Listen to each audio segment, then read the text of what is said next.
Hey guys, how's it going? Welcome back to my Hoot Crew. I hope you're all doing well. Thank you for joining us tonight. We are back with the Pipebomb Podcast, which usually has Zstev and that way.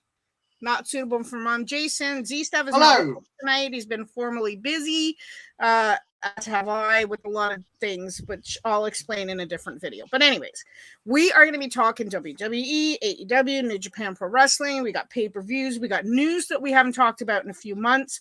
So we're going to try and do it as fast as possible, but not too fast because we want to make sure everybody gets the facts. Yeah.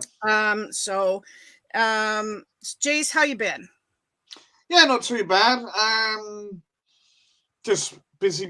Lots of things going on. All the usual nonsense you get going on in life. So yeah. What else can I say? Yeah. Hey, Christina, how are you? I hope you're having a wonderful night. Thank you for joining. Yes. I cannot hear you. Okay, perfect. Okay. Sorry, my son's just letting me know that with his headphones on, he can't hear me, which is not the important thing. It's the fact that we don't want to hear him. So, anyways, well, I'm glad you're doing well. It is good to see you. We've been off for a few weeks. We have a lot to catch up on. And if I'm missing any facts, Jason is going to fill me in. I will try.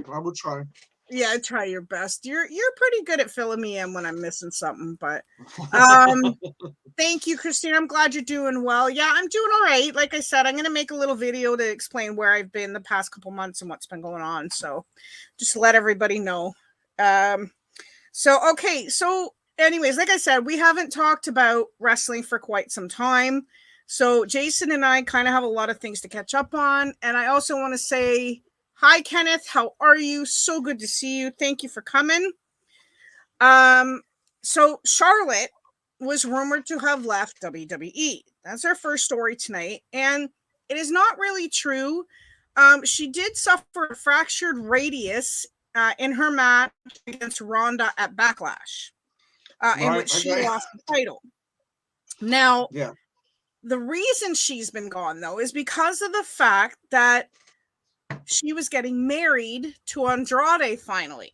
So they've had to take the time off for her and him to get married. He's had to take time off of AEW for them to get married.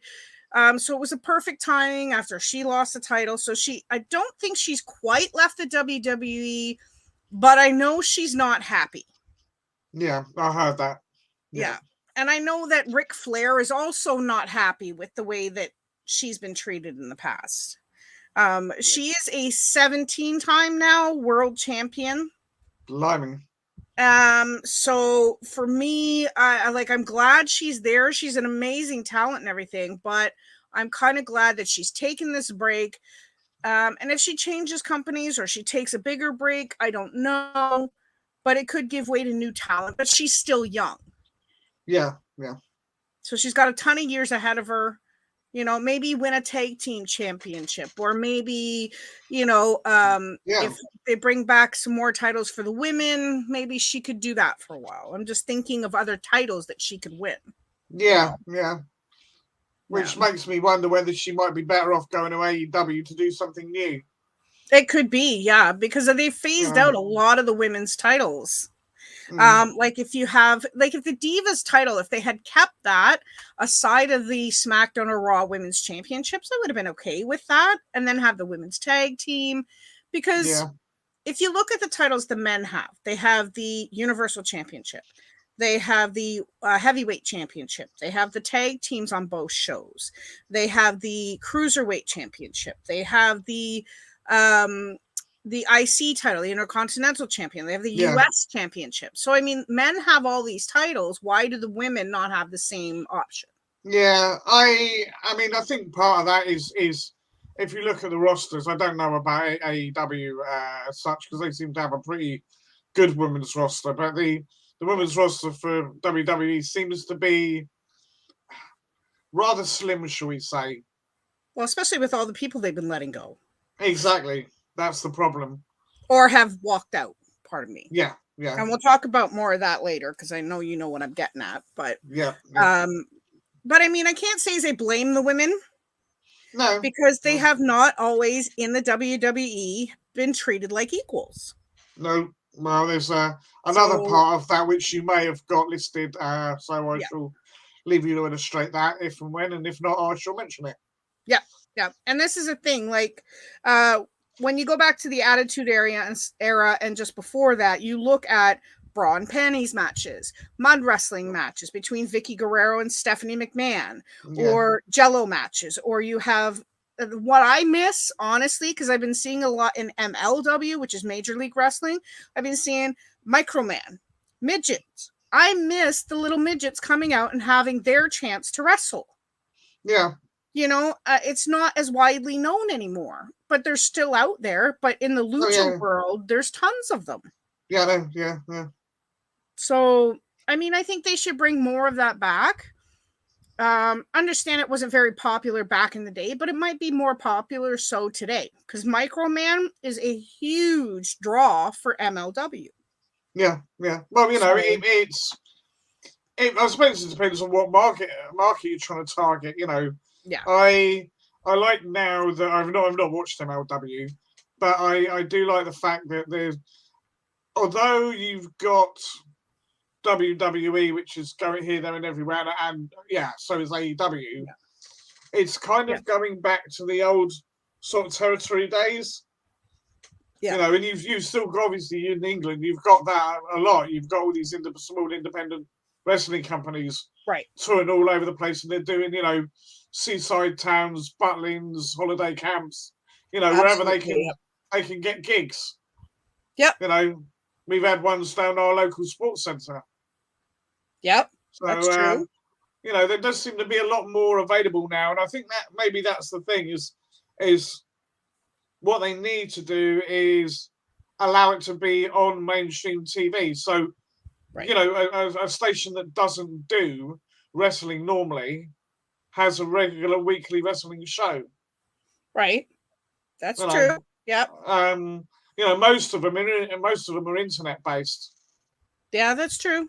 That's true. When you look at MLW, I mean, they have TJ Perkins, who used to be with WWE, who was a cruiserweight.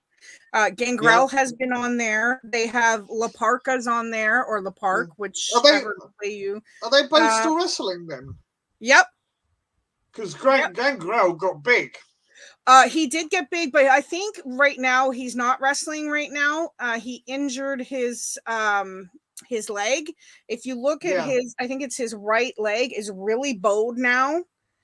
So I don't think since the last time he wrestled, he did come on AEW at one point for a little bit for some, I can't remember what it was for, but he did go on there. But since then I haven't seen him, but he is part of a faction covered for MLW that's like a bloodlust. Yeah. So also they have, like I said, they have La Park on there. He's good. Swan's on there. I can't remember his first name. Yeah, Rich. He's on there. And like I said, La Park is there, and then there's the Von Erichs are on there. Hammerstone's there. Like, there's quite a few people that normally we don't think would have gotten a chance on the main roster, which surprises me with the Von Erichs. But you know, but what are you going to do, right? But it's a great show. But anyways, with Charlotte Flair, no matter where she goes, she's going to be championship material. The problem with her winning so many titles is she going to be happy with being sat at the bottom of the roster to work her way up again? It's a challenge, isn't it? Yeah. And this is the thing, like with AEW, they've been hiring a lot of WWE wrestlers. And I know people are like, oh, they're taking on all these WWE throwouts or whatever else. Well, here's the thing for me. This is my argument. You have to think of who started the company. The Young Bucks, Chris Jericho, who is a former WWE superstar. He went to New Japan, everything else. And you had Cody Rhodes, who was former WWE, he's now back. You have Kenny Omega, who's been an amazing star in New Japan Pro Wrestling and quite a few other venues and everything else. You know what I mean? Yeah. So there's quite a few things there. And Tony Khan listens to his wrestlers as well as the fans. What the fans want, the fans get. Yeah, yeah. But he's also very picky because he came out and he said, take it very lightly how much wrestling experience some of these people have.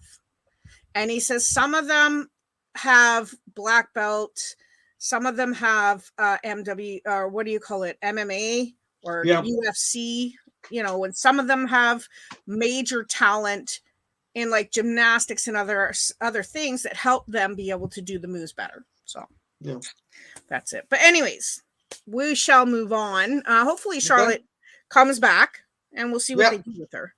Roman Reigns has been a huge topic over the past few months, which I'm sure you're aware of. Yep. And they're saying he could be champion for the next 2 years. Bloody hell. And I'm like, okay, come on now. Come on. I mean, this is a bit much, right? Like, he's been champion for 2 years already, a little bit over. Actually, over almost 700 days now. Yep. And he said that he signed a new contract, and his contract has him doing a little bit more promo and in-ring chatter than actual matches. Yeah. So he's wrestling fewer matches. He's booked for fewer venues and stuff. And there's a lot less dates. Yeah. That's fair enough. He is getting up there, but he could return. Yeah. Could he turn babyface again? Because they're talking about that. And there's been hints of Drew, Paul leaving Roman for Drew. All right. Okay. Interesting. Yeah. So what are your thoughts on all of that? Yeah. I mean, I think they needing to look at a new champ, but you know, I mean, we still don't know 100%. Although he's got both belts and the Usos have got both tag team belts, whether they are going to truly unify them or they will get split up again. Because at the moment, they're each carrying 2 titles. Yeah. So we don't know what's going on with that aspect. Now, if you've got all these other wrestlers that are perfectly able to, I think, to carry a title, right? You can't keep dismissing people and saying, "Oh well, you're not going to get your chance because we're still going with Roman." That's right. I don't think that's fair on the rest of the roster. You know, don't get me wrong, Roman's done an excellent job. He's been really good. Yeah, I love the bloodline, the whole story. It works very, very well. Absolutely. Yeah. Whether he can go back to being a babyface, I don't know.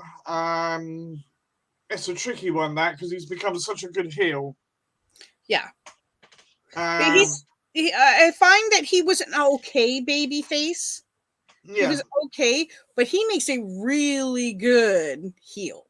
Yeah, he does. Yeah. I don't know about Drew going with Paul. I don't know how well that would work. Yeah, I don't know. Because then you would think, well, Drew would have to be a heel then, really. Yeah, true. You know, I mean, I don't think Paulie's ever really played the good guy, has he? I'm thinking no. even when he was with CM Punk, he wasn't really the good guy. Yeah, that's true. So I don't know, but I was thinking when, you know, because obviously Drew's just come back from doing his promotional work. Right. So, yeah, I'd like to see them do something with him again. Right? Now, whether it's, I'm not saying necessarily put him on the title on him right away, but I think you could have a good run of a program with Roman, which we've kind of got hints at. So, who's to know what to believe? Yeah. You know, you hear all these David things. I mean, I know Dave Meltzer's supposed to be a pretty good source when it comes to what is actually going on. Yeah, but he keeps pretty close. Yeah. Yeah, but even his is only what he hears from other people. That's right. You know, I think Dave Meltzer on one hand is like right in hand with WWE. I think he gets his information from people at the WWE who kind of leak to him a lot of the time too. So yeah, I don't know. It's I suppose we just have to wait and see. I mean, there's a lot of controversy going on around about what storylines and what isn't, and who's doing what and where, and therefore, it's the line between what's real and what's not is getting a bit blurred at the moment. Which I kind of like in a way, because I missed that from the past, because not knowing what's going on, is what drew us in, because we want to know, like, are they really gone, or is this really happening, or is he really going to do that?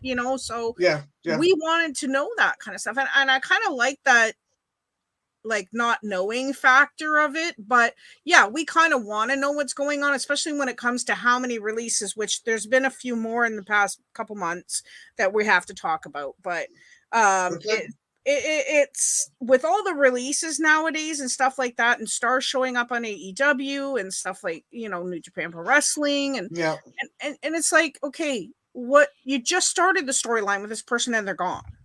I think Steve brought it up last time when they had NXT. They had a pay-per-view where Dakota Kai and Raquel Gonzalez at the time won the tag team championships.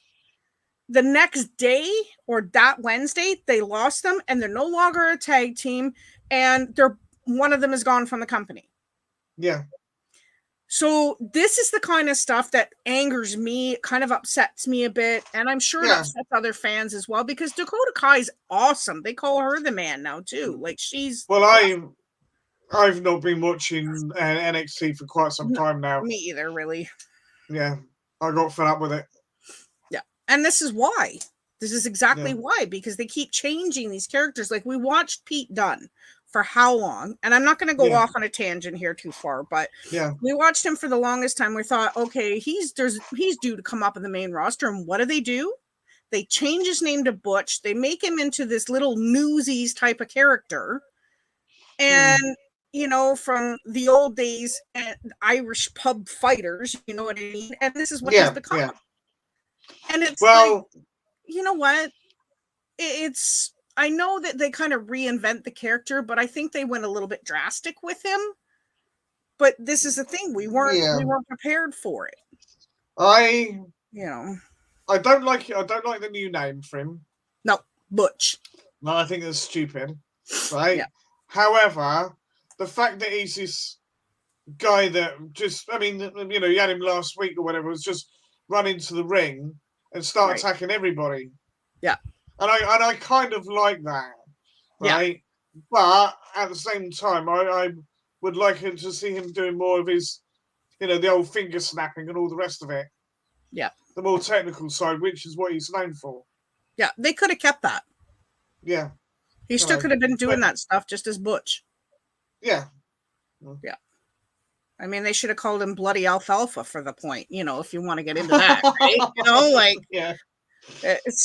I don't like Butch either, but Mitch, Butch, whatever you want to call him, but still, I mean, he's doing good things, and I don't know. It's just WWE for me right now has not been a big draw. I haven't watched them a heck of a lot, and it's at the point now where I'm just ready to say, you know what? You guys need to do something, or you're going to lose your company, because that's what it's coming to. Yeah. There's a fair bit they need to sort out. Yes, absolutely. And I think, and I've stipulated this, I don't know how many times, but Vince needs to retire and let the younger generation take over. Yeah. Not saying they're going to do any better than Vince, but I think they have a lot better ideas and stuff like that. But anyways, we'll see what happens with Roman in the coming months and coming year. We still have quite a few pay-per-views coming, which we'll talk about later. So we'll see what happens. On to the next thing. Brock. Okay, now Brock has not been seen since WrestleMania 38, which has been a few months. Where is he, and will he be back? Now, he is under contract until early of next year. Okay, so he could be making his return this summer, possibly. It's been hinted after Money in the Bank. So, who will he fight? Will it be Roman again? Because we know there's unfinished business between him and Roman.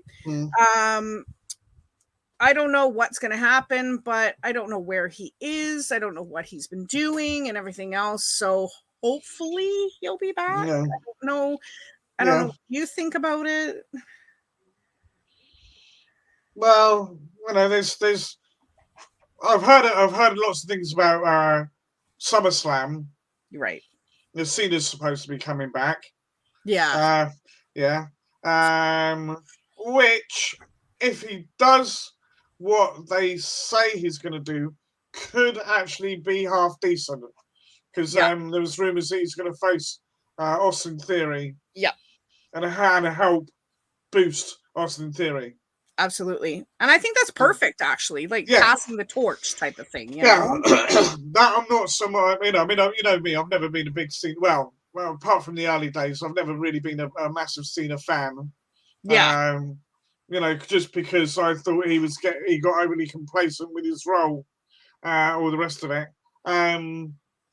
But if they can take somebody who's obviously well respected amongst WWE itself, right, and he's willing to put somebody like Theory over, then fair play. That's it. Yeah, a bit like which happened with him with Kurt Angle. Absolutely, yeah. Because Kurt put him over. Yeah. So Anyway, so obviously you've got that. I can not for the same reason, but I could see Brock coming back for SummerSlam quite easily. I think he's just taking a break, enjoying his life. He's. I don't know if it's me, but he seems a lot more chilled these days. Yeah. Right. He's still arrogant.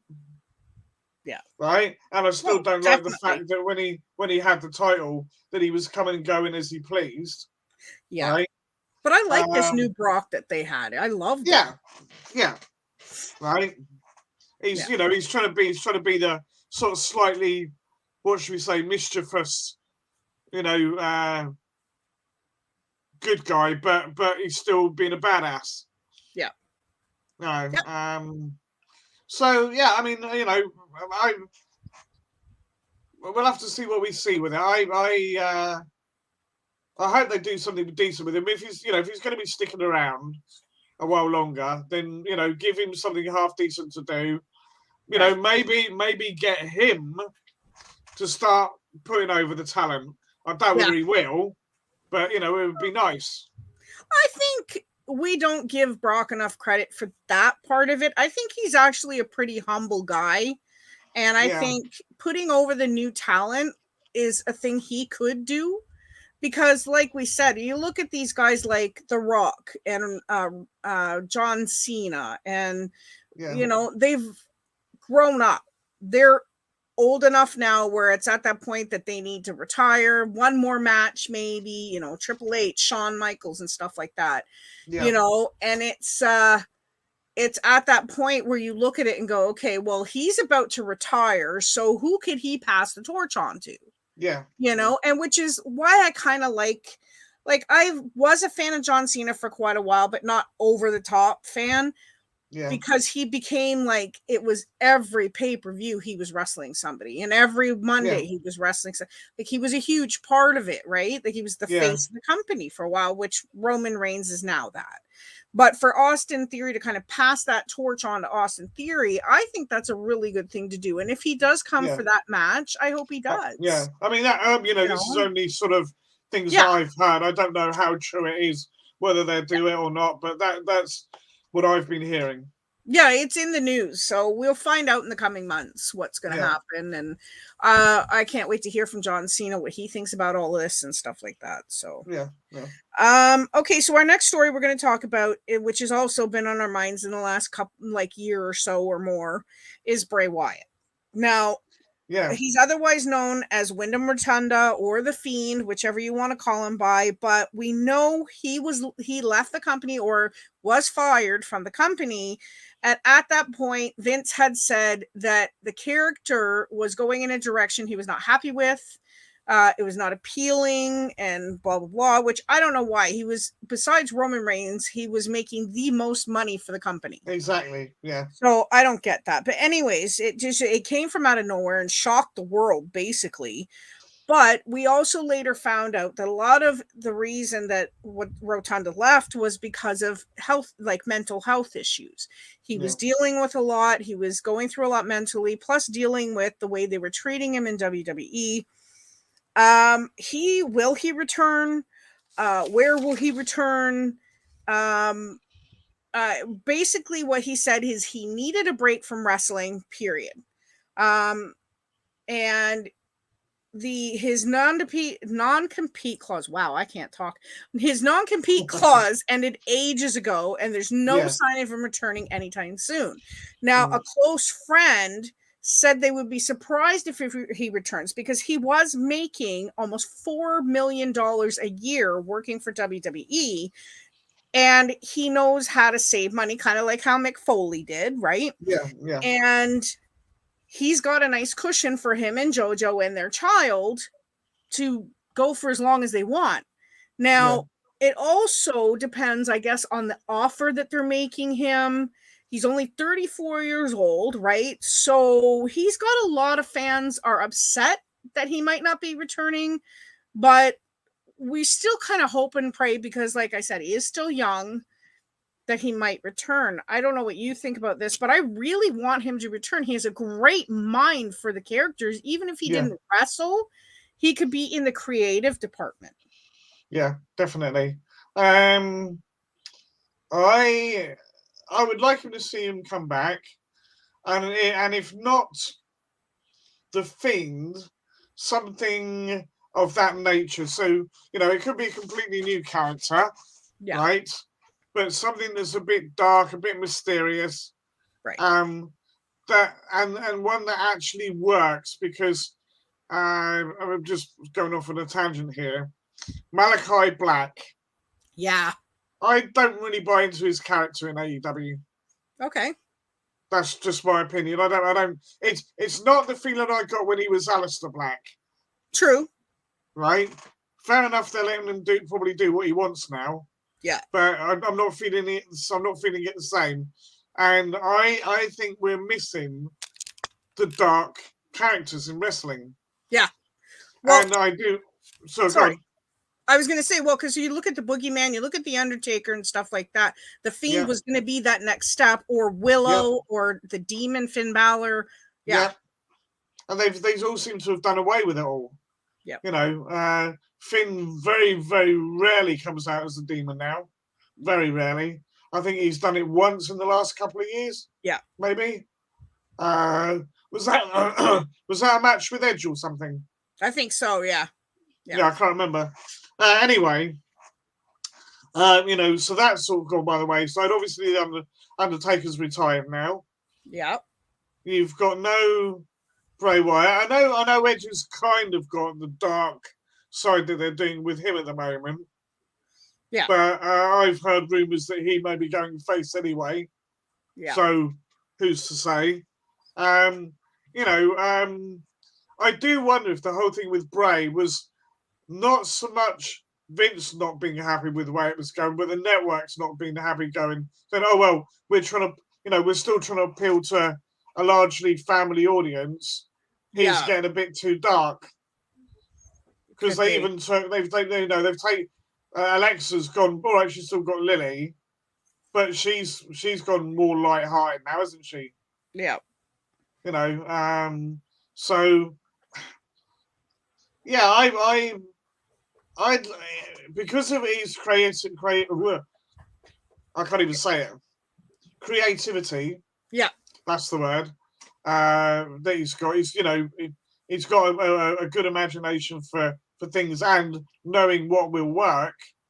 Then I'd like to see him at least involved in some capacity.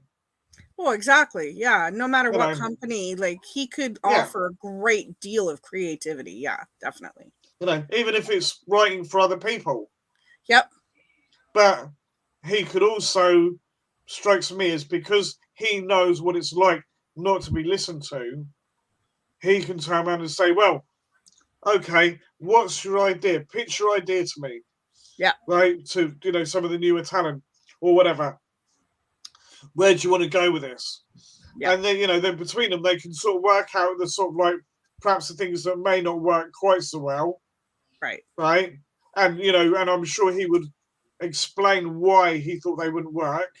But at the same time, if the person really wanted to do it, they'd say, okay, go on, do it. If it doesn't work, we'll look at it again in a few weeks, see where we're going with it. If not, if your idea doesn't work, then we go with my idea. Yeah. And see what happens. Exactly. I think it's a transition too. If you think about the transition between these changes of characters and stuff, it just kind of abruptly stops and switches, and you're like, "What the hell just happened?" Yeah, it needs to be an evolution. Yeah, and I mean, go ahead. No, go ahead. No, I was just going to say, even with Alexa, although yes, she had all this therapy in that, and it kind of makes sense. It still feels a bit disjointed. It wasn't smooth. Yeah, exactly. And I do want to play into, I do agree with you there, because it does kind of make sense that she's now the lighter Alexa, that still has that dark side because she's got Lily with her. Yeah. But I want to play into the fact that you also said it could be the networks. You've got the USA Network, who has Raw, and you've got the Fox that has SmackDown. And you look at it, and each company, though, it says that Raw and SmackDown, the crossover between the two of them may not happen. That whole thing is coming to an end now. So here's another thing that they've started looking at, trying to do, and combining the Universal title and the other title, and then combining the tag team championships on the women's and men's. Yeah. And that's not happening now. Fox is looking to keep specific talent on SmackDown exclusive from Raw, and both USA and Fox want to keep their unique rosters, and you can do the back and forth drafts, they said, but Fox really wants exclusivity on its wrestlers. Contrary to that, I've heard that they're phasing out the draft. They could be.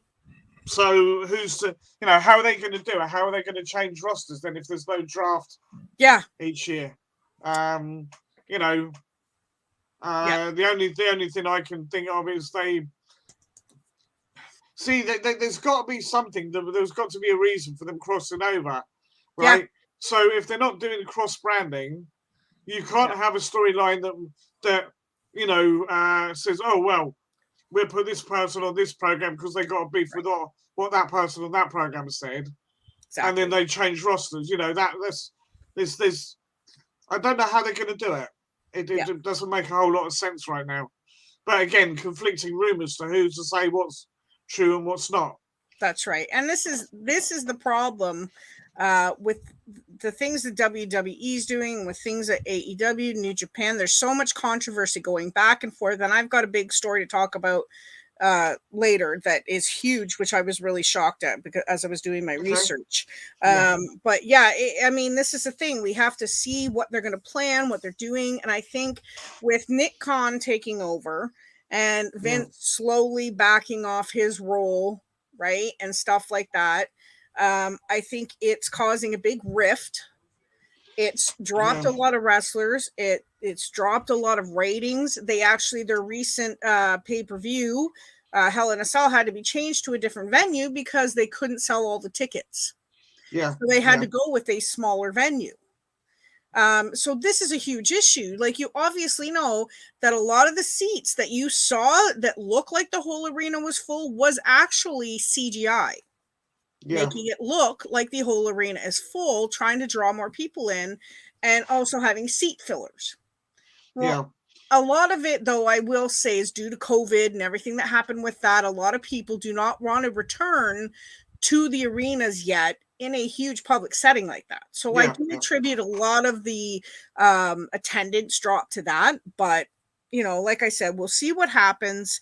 And I know we say it at the end of every story when we talk about things when it pertains to WWE, but right now the company is definitely falling in ratings, in income, and everything else. They've been lots of budget cuts. So yeah, and there's been a few people that have. I won't go into too much detail in case you're going to cover it in a minute. Yeah. But there's one major person that's walked away from the company. Yeah. And there's two other people that are in trouble with the company. Yep. So I imagine you'll elaborate on that later. Yeah, if I don't mention it, let me know and I'll let you pop in because we got a lot to cover. So yeah, but anyway. Just a quick note: Stu Grayson confirmed that he left the AEW. On April 30th, his contract expired. So good luck. He says, good luck to everybody at AEW. He wishes them nothing but the best. Thank them for the opportunity that they gave him and everything else. And we wish him all the best in the future. Yeah, definitely. He's a good talent. He is. Another quick thing, too, was Josh Alexander was in a car accident in April. Seconds and inches saved him and his 7-year-old son. And he always tells his son he loves you. He loves him before he gets off the phone with him or when he leaves the house and whatever. He says you never miss the opportunity to tell someone how you feel about them and how you care about them because you never know when the next minute can be your last. Yeah, I'm trying to remember who Josh Alexander is. I can't remember exactly who he is. Like, I know he's a big, buff, blonde wrestler. I think he's with AEW or with ROH. But him and his son are doing great. There was no injuries. It was seconds and inches that saved them. So I did wonder today whether because you hadn't spoken of any passings, whether or not something would happen. I got one. But we'll talk about it later. It's not a wrestler though. So yeah. So okay. Another quick thing I'll mention, and I don't know if you want to put any 2 cents in this one because we've talked about this one several times. Tammy Sitch, otherwise known as Sunny from WWE, was arrested on manslaughter charges, DUI. We talked about it, I think it was a couple months ago, that they were waiting for toxicology results. Well, they came in and reports confirmed that she was under the influence of drugs and alcohol at the time of the accident. She killed a 75-year-old man and is facing up to 30 years in prison. Her bond has been set to $227,500. So, Sonny, get some help, lady, because you need it. I mean, this is your last chance, girl, I think. And she's got to be what, 60 odd now anyway. Almost, yeah.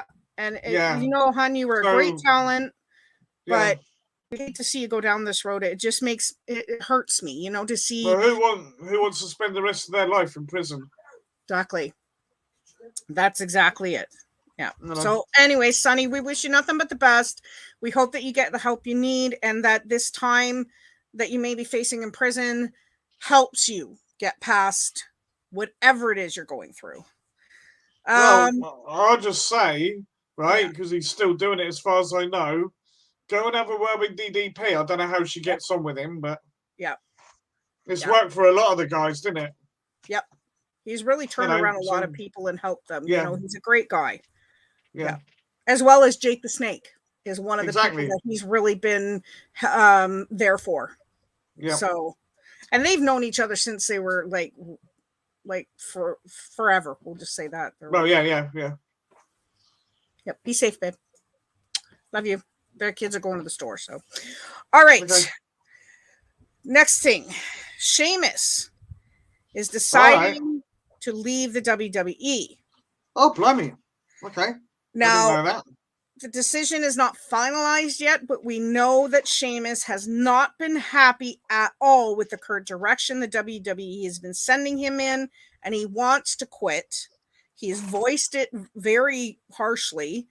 People think he's injured, but he's not. And the reason he didn't wrestle in the recent match with Butch and Holland, Rich Holland, it was mainly to give Butch or Pete Dunne more ring time. So that's why he didn't. It was not an injury. But Vince made several promises and convinced him to stay. Yeah, well. Whether or not they follow through on that, because we've seen this happen before, I don't know. Yeah. But I'm really not happy with what they've been doing with Sheamus either, because ever since they split up the bar with him and Cesaro, both of their careers have kind of been sat on a shelf almost with the way they've been being treated. So what do you think? Yeah, I mean, I don't know with Sheamus now. I don't know whether his time has been and gone. You know, he did have a successful run as champ and all the rest of it. I really don't know. I mean, it's rubbish again. Another rubbish name. I kind of like the what's it? Brawling Brutes or whatever it is. Yeah. Right, rubbish name. Right. Yeah. But I kind of like the idea that you've got this sort of, what should we say, UK contingent. Yes. Right. Yeah. I think that kind of works, but they need to be doing more with it. Yeah. Right. At the moment, they're just another faction. Yeah. They're not. None of them are really going anywhere. They're not getting titles. They're not fighting any battles of real consequence. Yeah. You know, so I would like to see them do more in that, you know, capacity. Yeah. Because it was the latest one they were with. They were with oh, hang on, I'm trying to think now. Yeah, it was Rick Boogs. Was it Rick Boogs? Yeah, so Shin and Rick, Riddle. Yeah. So I always get the people muddled up who's in what story, who's plays in what faction. It's hard to keep track. I know, it's because they keep switching them around. Chief. Exactly. Yeah. So, you know, there's nothing really much going on with any of that. Exactly. You know, so yeah, I mean, Sheamus should be not necessarily a title contention again, but certainly, you know, on that sort of level. Absolutely. And I think if they did that, it would bring up guys like Pete, guys like Ridge, right? Pete definitely deserves more than they're doing with him at the moment, right? Mm-hmm. Like I said, I don't mind the gimmick, right? Yeah. Terrible name, but I don't mind the actual gimmick. But yeah, I mean, Pete should have been NXT champion. Yes, he should have. And he never got it. Nope. Same with Walter or Gunther or whatever you call him this week. Gunther. Yeah. Grunter. Grunter, yeah. Yeah. You know, so yeah, I mean, you know, if I can understand Sheamus wanting to leave if he's because they've not really done anything with him for years. Yeah. Not really. Yeah. So I get it. I get it. Yeah, and this is the problem, right? Like they book them all. I do like this little UK faction that they have going, little British faction, and it brings more light to a lot of the British wrestlers, and I do like that. You know, I really am glad that they finally did something like that. However, like I said, with the way they've been using Sheamus lately, and now that he's kind of backing off a little bit and giving Pete Dunne and Rich Holland more time because they're both very young, I like that. But still, I think they kind of need to do one kind. If he's going to quit or if he's going to end his career there, one final kind of run for him. Yeah. And then let him go. You know, do something good and strong with him and then let him go. Yeah. You know? I don't think they'd ever let him beat Roman, to be fair. No, that I don't think. But even if he was the IC title or US title holder again. Yeah. That would be something. Yeah, I would love to see that. I mean, he's tremendous. I love his work ethic and everything. I love it. Yeah. Maybe you could have Ridge and Pete as the tag team champs. There you go. Exactly. That would be quite because they good. don't have enough tag teams anymore. No, not ones that seem to stick around for long anyway. Exactly. Yeah. They're sort of half thrown together for no apparent reason, and then it's like, oh well, they might get the title, they might not, and they're gone within a month or two. Yep. Yeah. We'll elaborate more on that. Actually, that's a good thing because we have that to talk about a little later too. Yeah. Okay. About the tag team situation. Another quick note that I'm going to mention is Lady Frost of Impact is dealing with a scary situation outside of the ring of a stalker. Bloody hell. Yep, another one with a stalker. She posted to Twitter this specifically. So if anybody's watching this back, please heed this. I will tell you this much. Please don't ever go to a star's home or try to phone a star or anything like that. If you want to go to these meet and greets and everything else, do that. Please do not stalk these people. They are human just like you. Yes, they're in the public eye and everything else, but they get scared just like you would if you had a burglar break into your house. So I'm just going to say that, but she posted this to Twitter and said, do not send money to any Lady Frost pages, please. I'm still dealing with a stalker. My Instagram is gone again and working on getting it verified everywhere. My husband, Shane, a.k.a. either Savage Gentleman, One-Eyed Jack, Shane in your face, or largely known as Victor Benjamin, will provide updates if all my pages are gone. Now, when a star has to get to this point where they can't even post on social media because of the people's behavior, that bothers me. Like, just leave them alone. You want to comment on their stuff. You want to talk to them about wrestling. You want to do whatever. That's fine. But when you're invading their personal space and hacking their accounts and everything else, that's where I have a huge issue. Yeah. So I mean, I've met quite a few famous people. Right. I just treat them as if they, all right, somebody I want to meet, all the rest of it. I admire their work. But I try not to put them on a pedestal too much. Right. I try not to, I think of them as, well, they're human beings. Yeah. Like you say, they deserve their own privacy, same as anybody else does. Yeah. The bit you were saying about social media, there's someone I actually know, he's not famous in any way, shape, or form, but he's had issues. They had to close his social accounts down. Yeah. Because various people were bothering him. Yeah. It's just. I don't know this Lady Frost person. Yeah. But nobody deserves that. Yeah. Even the stars that I've met that I'm kind of pally with, I know a little bit. Yeah. I'm not, I don't bother them every 5 minutes. It's like, their birthdays might come up on Facebook and I wish them happy birthday, stuff like that. Occasionally I might get the odd message from them, in response to something else I've said.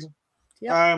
But I don't consider them friends or not certainly not close friends anyway. Mild acquaintances would be the best word.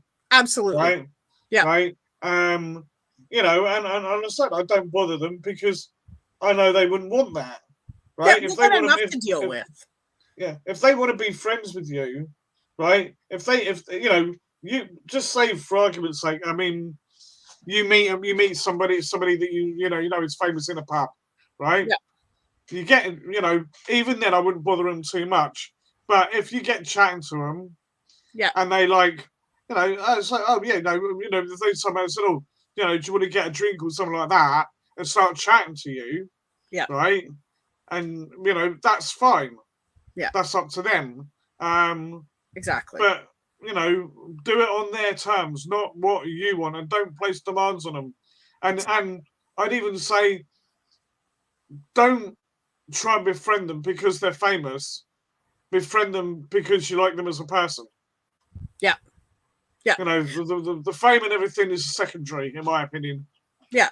Like, I mean, there's a point where I see people, like, especially, I can't imagine, like, I'm not a huge fan of BTS, but I don't dislike them. Okay. Yeah. They're some very good looking young South Korean men, amazing voices on all of them, and everything else. And there are girls, I'm sure, that would literally climb through their windows to get to these guys. So you can't imagine what these guys are dealing with. Wrestlers are the same.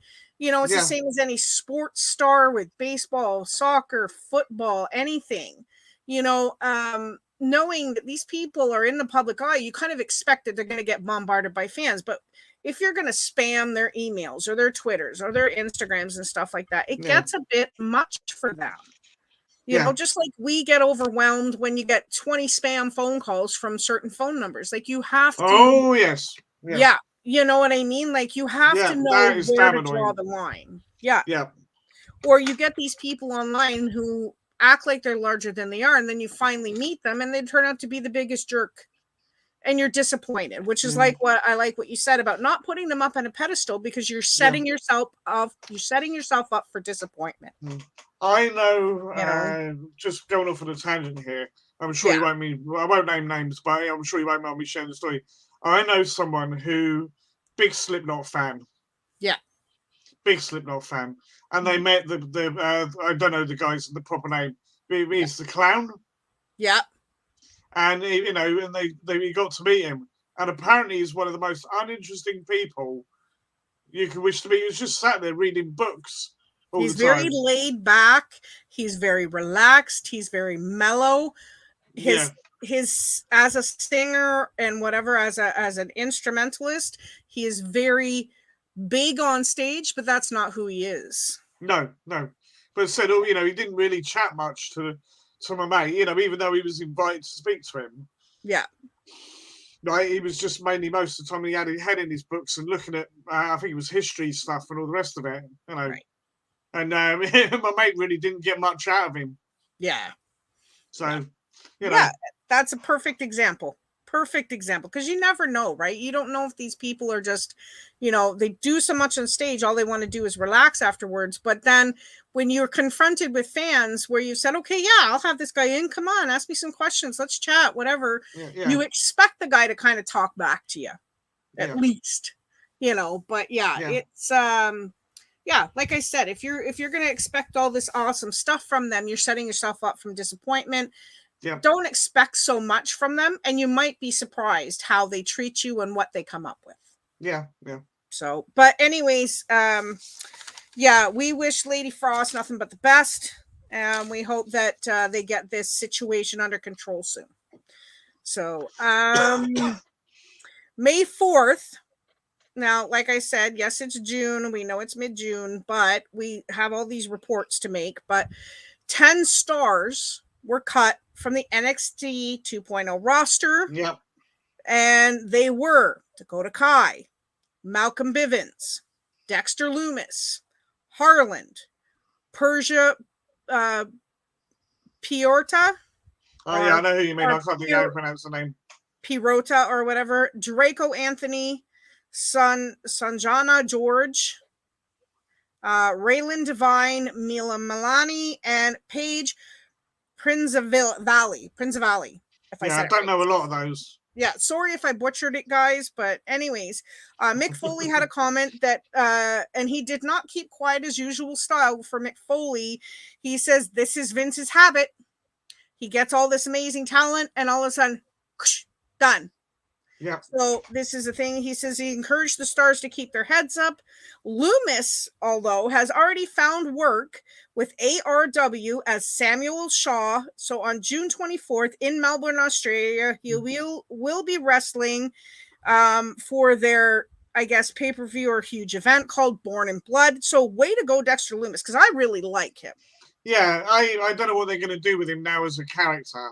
Yeah. Because, Dexter Loomis was this strong silent type. Never, he said a few things, but not very often. Yeah. But I liked the character. I loved it. Yeah. And it was one of the romance angles that I thought actually worked. Yep. With Indy Hartwell. he could have got on to much bigger and better things, I think. Absolutely. But, yeah, because I'd forgotten he was Samuel Shaw because he was in Impact, wasn't he, for a while under that name? Yeah. Yeah. So I forgot. I never realised until now that was the same bloke. Yeah. Just never twigged. I know, you never put two and two together sometimes until you actually see their names side by side. Oh, okay. Yeah. I do that all the time. I'm like, that was his name before? Okay. Like Steve Austin. I never knew he was Stunning Steve before, Yeah. And he had long hair and everything else because the first time I met him, he's bald guy in WWE. Yeah. Well, the Hollywood Blondes, wasn't it? Yeah. Yep.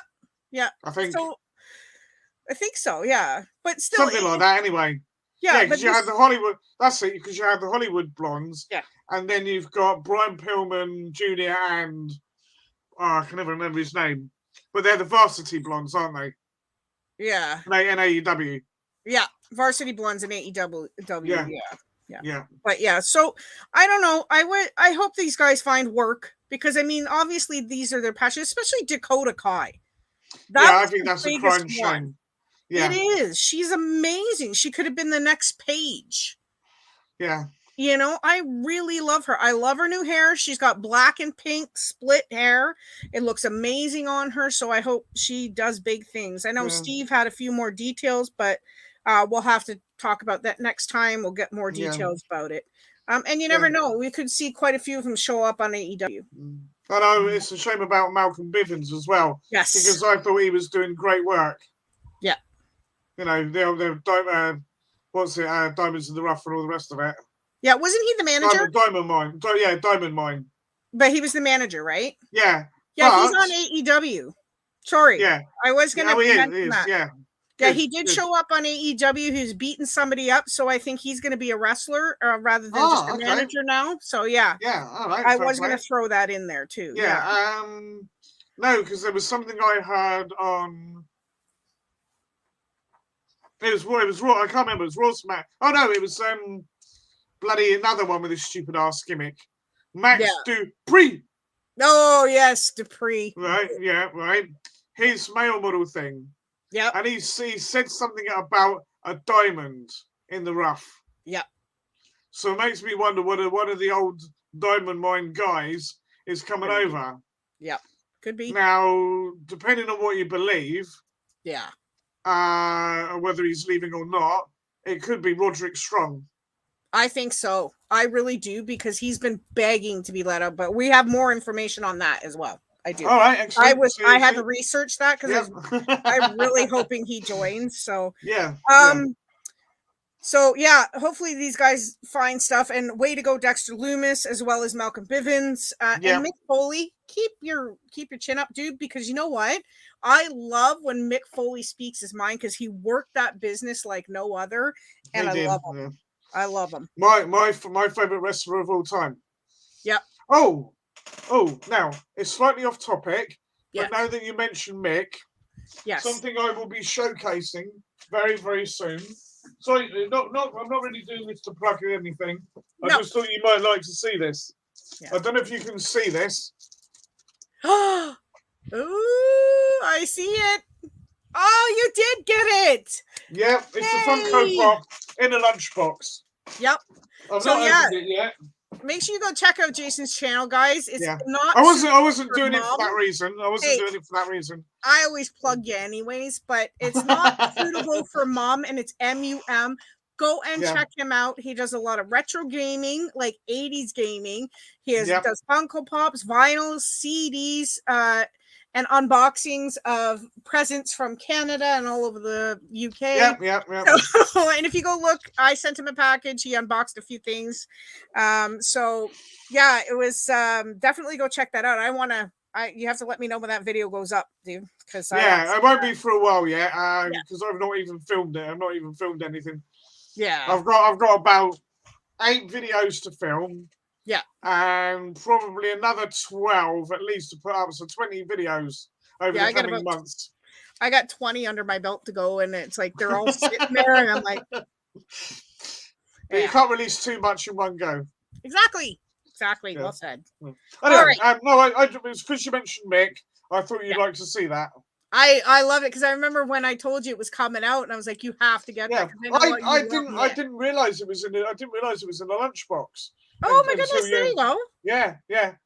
I hope you get or at least I'd forgotten. Put it that way. Yeah, maybe. Yeah, it was quite a while ago. I think it was last year. I mentioned it to you. Yeah, yeah. Well, there you go. Then it would be, wouldn't it? Yeah. So, the old brain doesn't function the way it should. Hey, we're old. We're loud. Okay, so yeah, definitely check out that video when it comes out on Jason's channel and the many other awesome videos that he has. The next thing we're going to talk about is this AEW console video game that we've been waiting for years. Now, I do kind of commend AEW for really getting down in the nitty gritty and really fine printing everything to make sure everything is good before they put it out. I'm sure there's still going to be bugs, but some of the wrestlers that are going to be on the game is Sting, Bryan Danielson, CM Punk, Kenny Omega, Adam Cole, Ruby Soho, and Owen Hart are just some of the wrestlers. They're talking. Owen Hart's going to be on there. Yep, Owen Hart is going to be on there. The more details will emerge as the months come. 50 wrestlers will be on the roster for this game. Developers continue to work on improving the characters' models. Kenny Omega has actually been a big part in the development and helped get. And I'm sorry if I pronounce your name. It's Hitsuyuki Iwashita, who developed the N64 version of WWF No Mercy, is helping develop this game. Iwashita is incredibly valuable to the production of this game. So, isn't it is it Ukes who used to do the old games for WWE? Yeah. I believe. Iwashita is now, he did the original WWF No Mercy, and I think that was the N64. That's what it said anyways. But yeah, I can't wait to see this game come out. I've been anticipating for months. There is going to be obviously a couple wrestlers removed for those who may have left the company and stuff like that. They may just leave them in. You don't know. I don't know. Bonus feature. Yeah, you never know, right? Depending on how they left terms and everything. So yeah. Okay, so we're going to get to now what we just talked about a few minutes ago. Was Roderick Strong has requested his release from WWE several times. It says that he wants to join his wife, Mina Shafir, in AEW. And if you didn't know, Mina Shafir is, she's a martial artist. She's a huge into AEW. She's really tall and she's amazing, as I've seen her wrestle so far, and as well as joining his buddies from the Undisputed Era. Yep, exactly. Or the Elite, pardon me, Undisputed Elite. Yeah.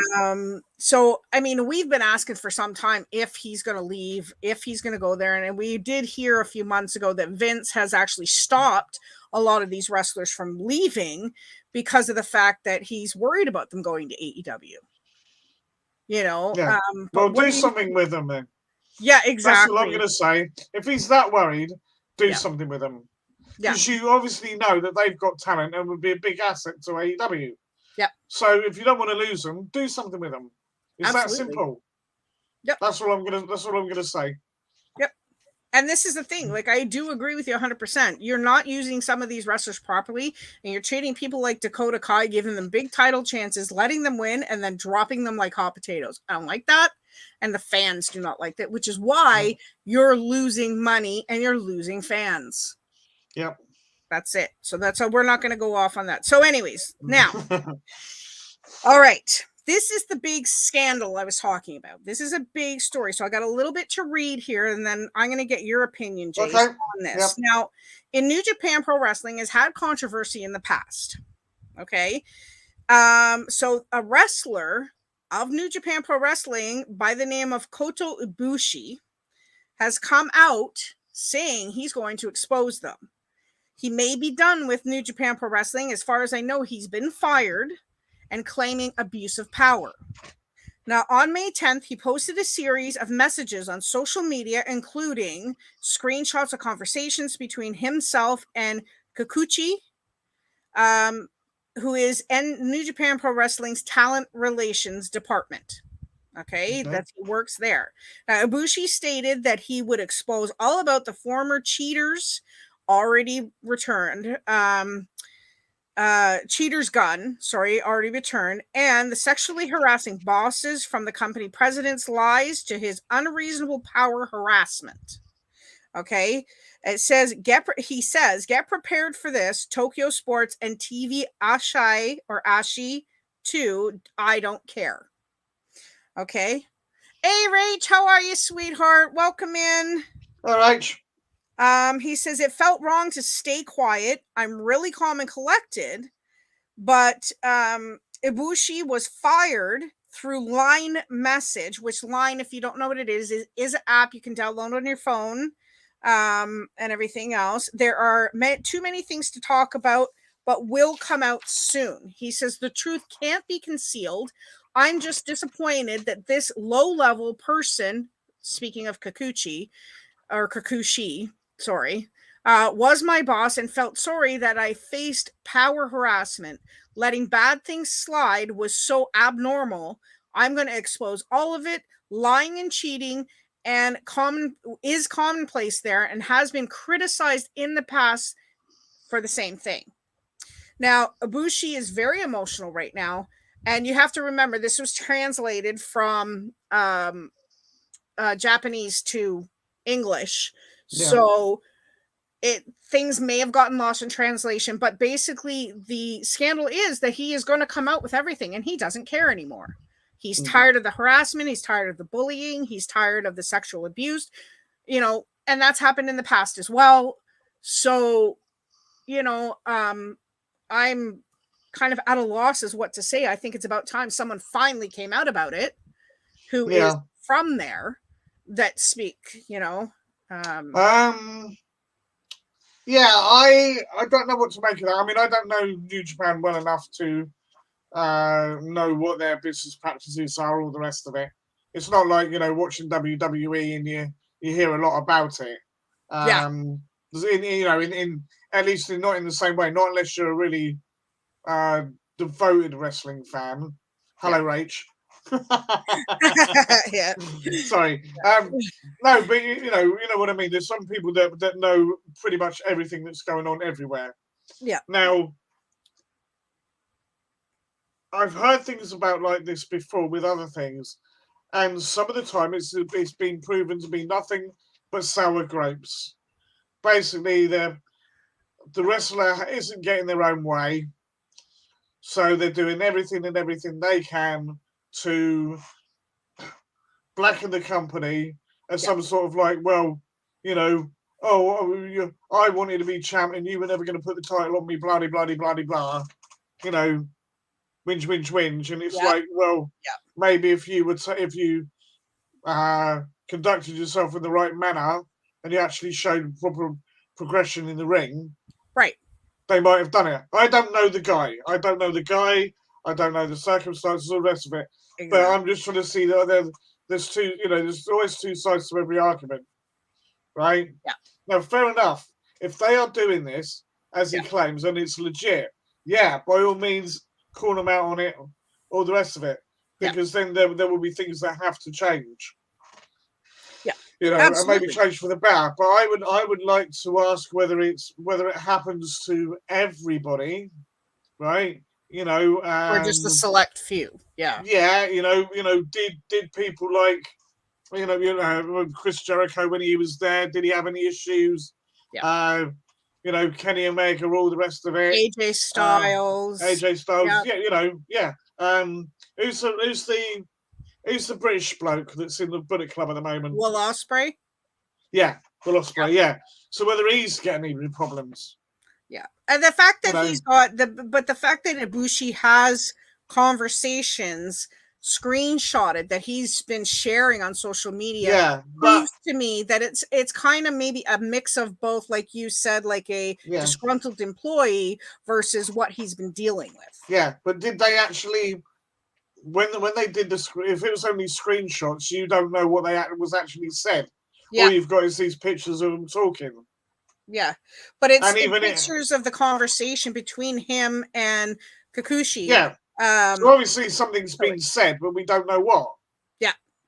if you saw his post, which I'm sure were removed either by Twitter or wherever it was posted, I'm sure that you saw, because the conversation it showed both between him and Kikuchi, so he made sure to show both sides of the story as it went through. Yeah. So, but this is what I'm saying. Like, it could be a mix of disgruntled versus also the truth. Yeah. Like, he's upset total, so he's blurting everything out without filter, but it's also, you know, the truth. So but I mean, see. But I mean, the thing is, New Japan Pro Wrestling has been exposed for this kind of thing before. Yeah, so I mean, this is like nothing new, right? No, so the fact that it's now. Go ahead. Yeah, no, just saying, you know, does make you wonder, you know, perhaps, you know, like this guy could be telling 100% of the truth. Yeah, that's right. You know, I don't know. Yeah. Rach said that he isn't the leader of the Bullet Club, but he's a leader of a group called United Empire. Ah, right, okay. That's right.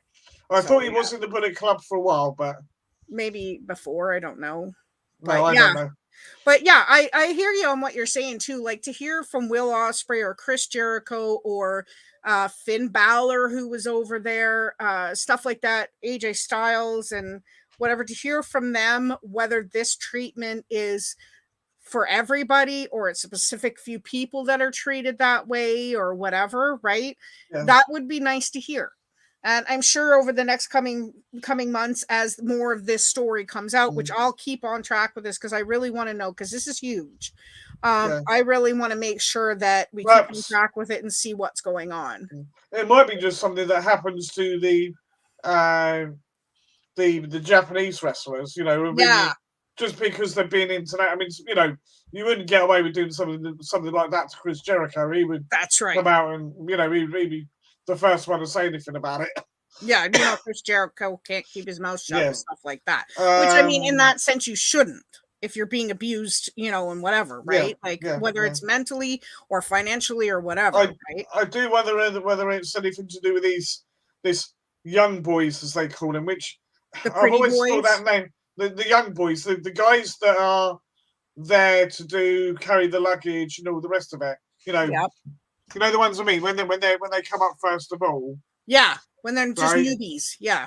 Yeah, right. They call them the young boys, which I always thought was a bit dodgy anyway. Yeah. To be honest. But again, maybe something that's lost in translation. That's true. You know, but you know, you hear about these guys that when they start, they have to carry the other wrestlers' luggage and you know, getting coffee and all the stuff of it. The little, what do you call them? Bellhops, basically. Yeah. Rach said that Jay White is the leader of the Bullet Club now.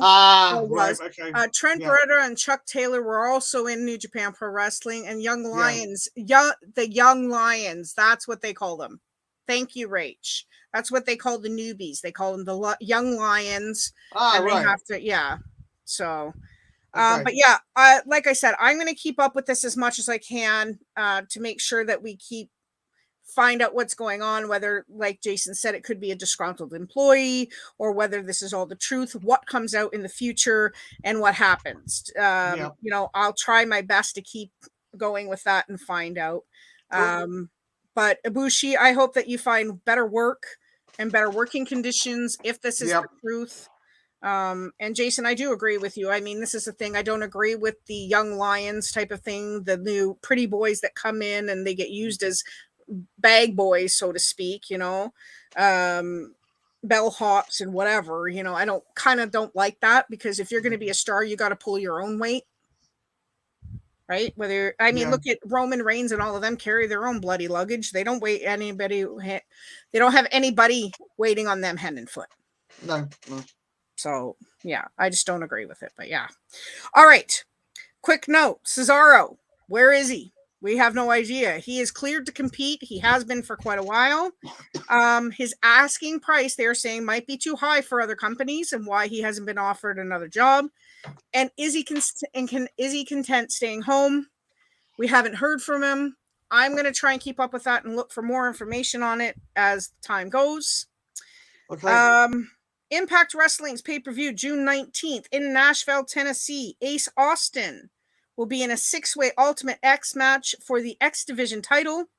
IWC will have, which is the Impact World Championship, will be Josh Alexander versus a yet-to-be-determined competitor. So that is coming June 19th. But the next thing, really quick, Jeff Hardy. Will he be bringing Willow back? That's one thing. And I know you wanted to mention something else. And is there a chance that Willow could appear, but not with the House of Black? Now, Jeff had this to say, when Willow comes out, he comes out to play, and he comes out and it's going to be exciting. Okay. That's all Jeff had to say about that. So okay. Well, with all due respect to Jeff, and I'm a big Hardy fan, I've heard that apparently at the Double or Nothing pay-per-view, he was less than 100%. Yeah. He was in fact, he was completely out of it, I heard. Yeah. There's a talk about whether or okay, this is only speculation at the moment, right? Is that people are saying, perhaps he should retire because he's still trying to go 100%, and he's 44 years old, and his body's just not down to it. He's not changed it. He's not never changed his style, And if he's got things like, well, I don't know whether this was what he had, whether he had concussion syndrome or what it was. Ray said he's got a concussion at Double or Nothing. Yeah. So there you go, right? And this, he seems to be getting injured a lot more easier than he was. Yeah, he's no spring chicken no more. No, exactly. Which is what a lot of people are saying. Yeah. And apparently he's in constant pain, or certainly looks like it. He's walking around like he's in constant pain. Yeah. So when is enough enough? Yeah, I mean, if if he's going to do Willow, then perhaps he needs to do less of the. He could still do some spectacular matches. Yeah, but perhaps less of the, diving off a 20-foot ladder style stuff. And I agree. It could still be, perhaps he go sort of down the hardcore route. Yeah. He's not the same Jeff Hardy and Matt Hardy that they were back in WWE when they came out fresh. No. He's not that guy anymore. And he's been through, I don't know how many ladders and tables and everything in WWE before he came here. Now he's doing twice the high flying acts, like he's not in the circus. you know? So I agree with you. Yeah. Yeah. So, two very different conflicting things that people are saying. I'd love to see him do Willow. Yes. I really would. Yeah. But I mean, Matt doesn't wrestle as much as he used to. Yeah. Does he? Nope. Not every now and again. Yeah. Right. I know the HFO, whatever it is, they've split up now, haven't they? Yeah. So, he's doing stuff on his own again. But he's Jeff, I love Jeff for what he does. Don't get me wrong. Yes, absolutely. He's a great entertainer. He's a flipping loony. Yes, absolutely. But Mick, with all the crazy stuff that he did. Oh my god. He knew. All right, he did come back a couple of times, but he knew more or less that his time was done. Yep. Yeah.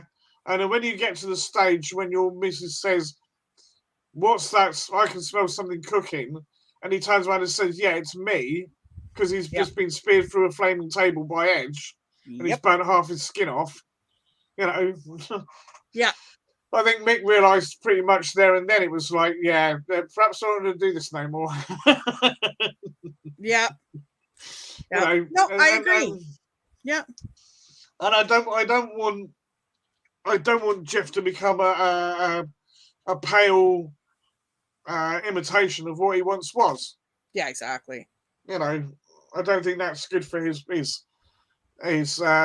career as it is, whatever he's got left of it. I don't think it's good for his health, right? And it's not good for his, and people use this term a lot, his legacy. Yeah, exactly. Yeah.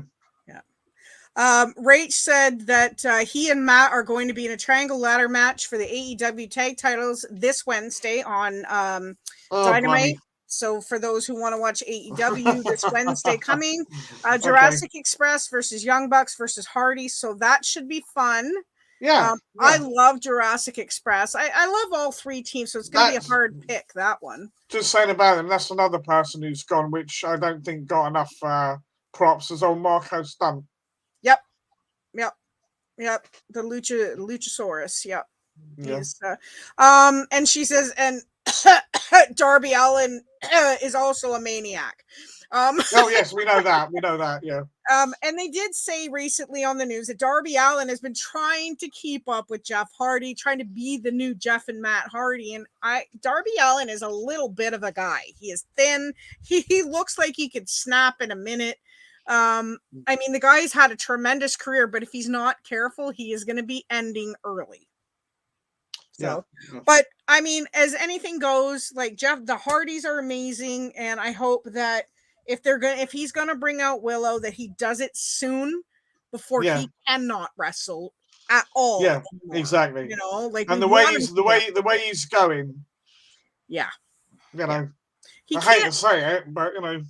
I know that they signed him basically because of what he does and what he's done in the past, but they also have to remember, and he also has to remember, that age takes its toll. Those bumps, bruises, surgeries, broken bones, whatever, take their toll. They leave scar tissue behind, and eventually, like The Undertaker, 17, 18 surgeries later or more, you're not going to be able to move. Nope. You know, so, and we have another wrestler to talk about that has been experiencing that as of late. But on to our next story, which I know Jason has been eagerly waiting to talk about, because he did mention it to me a couple days ago in a text. MJF. Yes. Now, hinting on leaving the AEW. His contract expires in 2024 and may sign with WWE. Now, many in the locker room are not on MJF's side at all. One star even came out and said, sure, you can use what I'm saying. Quote me if you want to, that if he thinks MJF is worth more, and if MJF thinks the same thing, that he should go to Tony Khan and ask for a raise and say, look, I think I'm worth this. Will you be willing to pay that? And if Tony's not, then leave. But he's setting a horrible precedent, because what he's doing is saying, I'm worth more and I hate you and I want you to fire me. But is this a line? Is this a story? Is this, is it a play? What is he doing? And what we didn't see online afterwards is the fact that CM Punk came running out and chased MJF out of the ring. So we don't know what's going on with that. But if he wants more money, he needs to ask for it. But he still sounds like, even after Tony might give him a raise, that MJF is still determined to leave. Now, this could be another storyline. Like I said, it could be leading to another match with CM Punk. But I know you have your opinion right now, and I really want to hear what you have to say. And okay, it's not so much an opinion as to what I've had. I mean, regarding MJF as a talent, yes, very, very good heel, right? And he can make it work anywhere. Although, if he did go to WWE, would they use him correctly? Yeah. Right, that's the thing. I've heard this is all a big storyline, and basically, Max is supposedly leaving, right? Yeah, and then you'll give it a while or whatever, and then I don't know, 6 months down the line or whatever it happens to be, whatever they decide, he's going to come back with a new crew. Yep.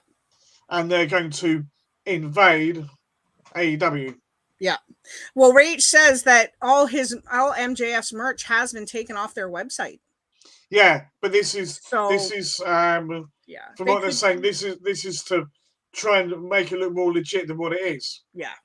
And reinvent him with new merch and everything else. Yeah. Well, possibly, yeah. Yeah. So I don't know. I liked his speech on AEW. Steve and I were watching it, and it's, he seemed legitimately angry. So he is a great actor. We already know that he is a great heel. He is like the AEW's Miz. Yeah. I'm better than everybody else, and I'm an A-lister, and I'm this and I'm that, right? Yeah. I think he plays it off a lot better than the Miz, to be honest. But I mean, whatever he does, I mean, it just seems like he's screaming and yelling for Tony to fire him. Yeah. Now, if this is a storyline, he's playing it well. But if this is not a storyline, I hate to see him go. Yeah, because obviously. who's to say that they're going to use him properly in WWE anyway? No, I don't see it with WWE. Mm-mm. I mean, you look at EC3. Yep, exactly. EC3, yep. Well, quite a similar mold in a way. Yep. The entitled, I want everything, I want it now, I'm going to get it, or, I'm going to get in a paddy and bloody, bloody, blah, sort of style of thing. Yeah, they never used EC3 properly, and he's never been the same since. And they stole his ideas. Yeah, and when he went to Impact afterwards, he wasn't there for very long. Yeah, I don't know what he's. I got a feeling he might be in ROH now, but I'm not sure. He could be. Actually, EC3 is rolling with Adam Scherr, otherwise known as Braun Strowman, in the Control Your Narrative. Oh yes. He's part of that. So yeah. Yes, I remember now. Yes.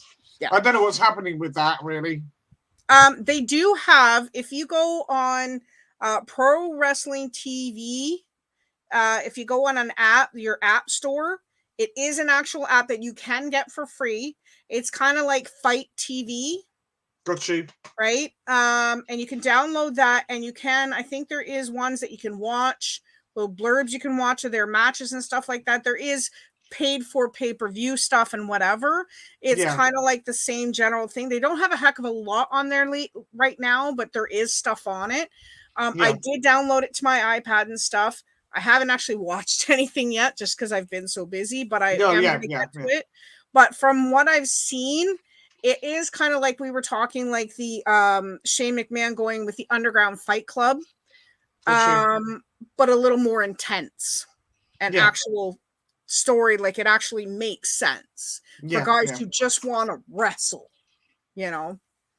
So, okay. So if you guys want to check that out, like I said, it's called Pro Wrestling TV, and it is an app you can get it on your iPad, your phone. I think you can download it on your PC. I'm not too sure about that part, but definitely check it out if you can. It is free to download.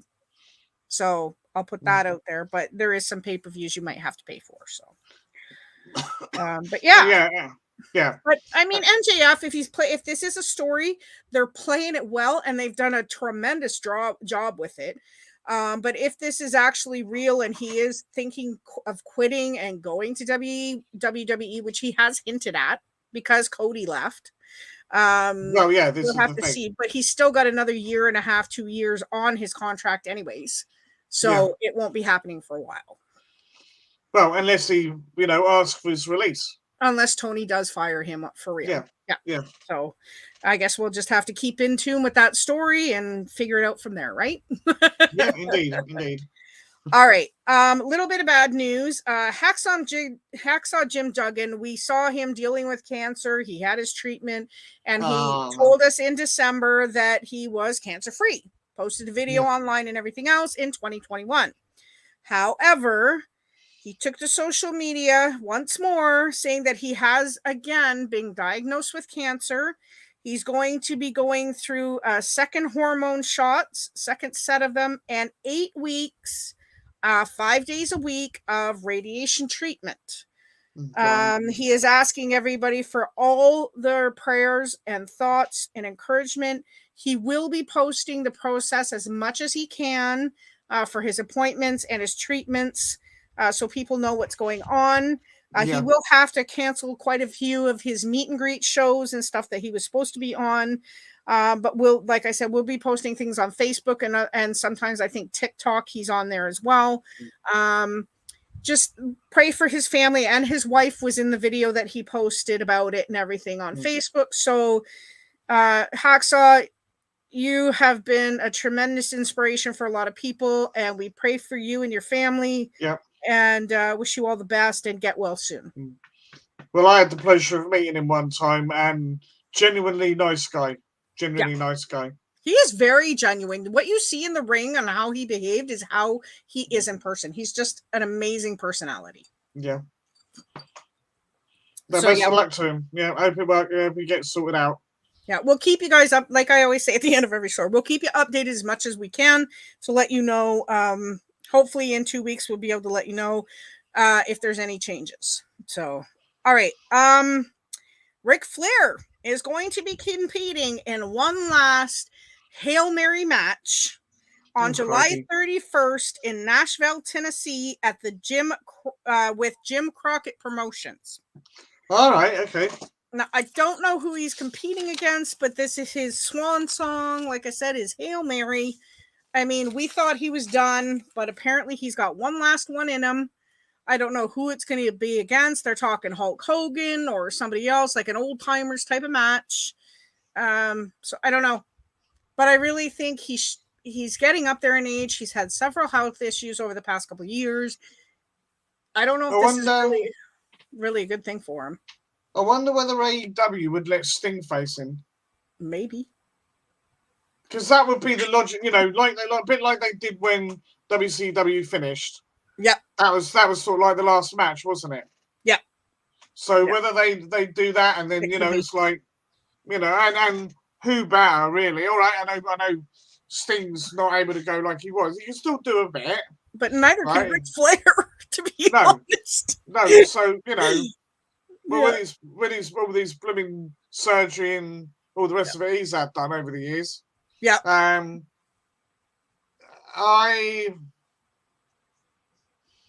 Would it have to be someone that can work at his own pace, but still make him look good? Yeah, I agree. And I think Stinger would do it. Sting or Hulk Hogan, but I don't think Hulk Hogan has it in him anymore either. No. Well, they're all pretty banged up, aren't they? But Sting has more gumption in him because of the way I've seen him performing on AEW. I think he's got more nerve in him than Hogan does, I think. But Rach says, oh God, why? He's going to get injured. You're not wrong. Yep. Totally right, Rach. As long as he doesn't do his usual thing, like bleed like a stuck pig again. The next thing, the white hair goes to red. Yeah. Oh man, I don't know how many times he's dyed his hair red after every match. Well, he especially in the 90s and that. Yeah. The amount of times he used to get busted open was ridiculous. Oh my gosh! Even just before he retired, it just every match you saw, it was like blood trickling down his forehead, and oh my gosh, I don't know. It was like his trademark almost. You know what I mean? Yeah. Right. So. And I don't know if he'd be able to do his buckle flip thing that he does. We're up and over. We'll let you know if we can find a place that this match is going to be seen. You watch for my videos and stuff. I'll update you and let you know. But I don't know, man. I don't know if he can even do like a body slam anymore. I say a car crash waiting to happen, but they'd be going too slow. Yes.